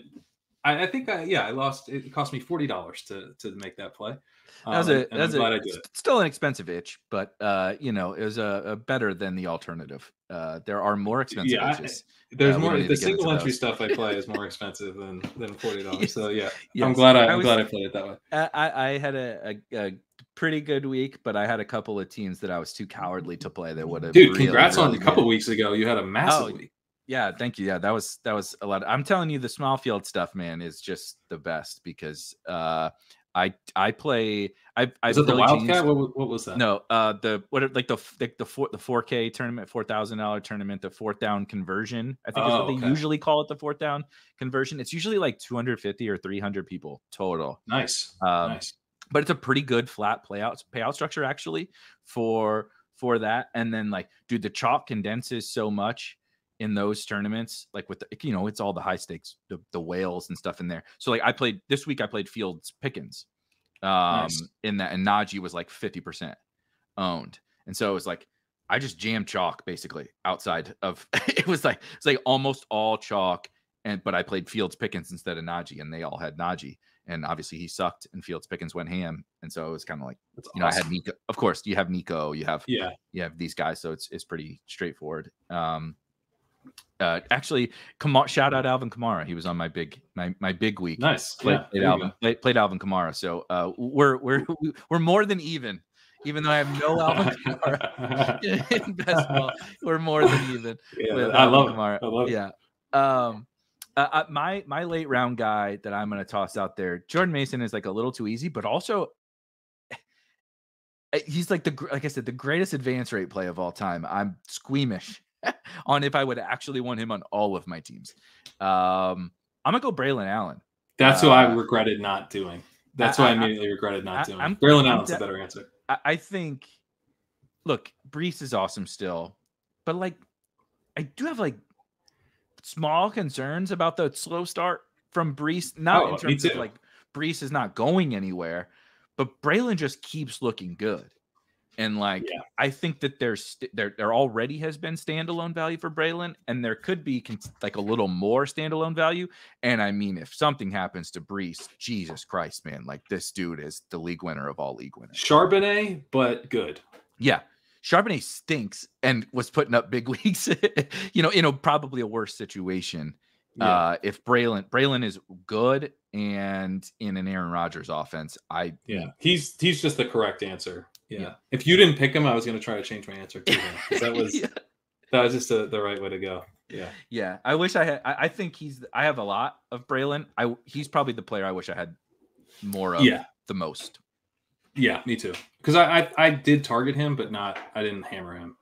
Yeah. And the price was so bad to start the summer. And you just look back like, what were you doing? Why did you not draft? Well, we didn't know he's the backup. Once we did know he's the backup, but then I think I should have chased him up a little more aggressively is what it is. Because there was a period where I was drafting a lot of them. But I ended up doing a lot of my BBMs fairly late when his price was higher, and I didn't much higher him enough. Yeah. Mm-hmm. All right, we got to get out of here. Thank you guys for hanging out with us. We're going to try to do this every month or so, just to check in on the best ball bags and have some fun shooting the shit. If you have any questions, comments, etc., leave those, of course, in the comments on either of these shows, and check out, of course, we still are covering Best Ball Resurrection, all that fun stuff over at Spike Week, and Pat is cranking out everything. Of course, the walkthrough being the thing that you absolutely have to read every single week. Also, I do just want to shout out your Dynasty show. I love listening to you guys talk Dynasty in season and off season. But like for Best Ball, for DFS, for everything, it's really, I think it helps me a lot. Thinking about things through like a different game lens, but the same like players and concepts and all that kind of stuff. Like I learn some things every time I listen to the Dynasty. I think I learn more from your Dynasty shows than I learn from other people's like DFS shows. Like DFS. I don't mean that like as a slight on anybody else. It's just like you're talking about the same players through kind of the same lights, but for a different game. And it really opens my eyes to a lot of things that you guys talk about on there. So I just wanted to shout that one out because you guys do awesome work for the Dynasty stuff. But anything you got before we get out? I'll shout out Nat Irby's Quick Slant articles, which if you're listening to this, it's probably already the game has started. But just in case, check out Matt Irby's Quick Slants, which cover the Monday night games, the doubleheader this week, but he also is doing them for the Thursday night football game, Sunday night football, Monday night. So those are really good. In addition to the walkthrough, we have all the games covered this season. The walkthrough covers the rest of the games. The first game in the walkthrough I always keep free. So if even if you're not a subscriber, I'd recommend signing up for the free newsletter, and you'll get the cover boy game. Like this week, there's a London game, so that'll lead off the article. But you'll get 2 free games. The London game will be free, and then whoever I make the cover boy, that game will be free too. So legendaryupside.com. Check it out. Stephanie Miller's waiver wire article will be out tomorrow.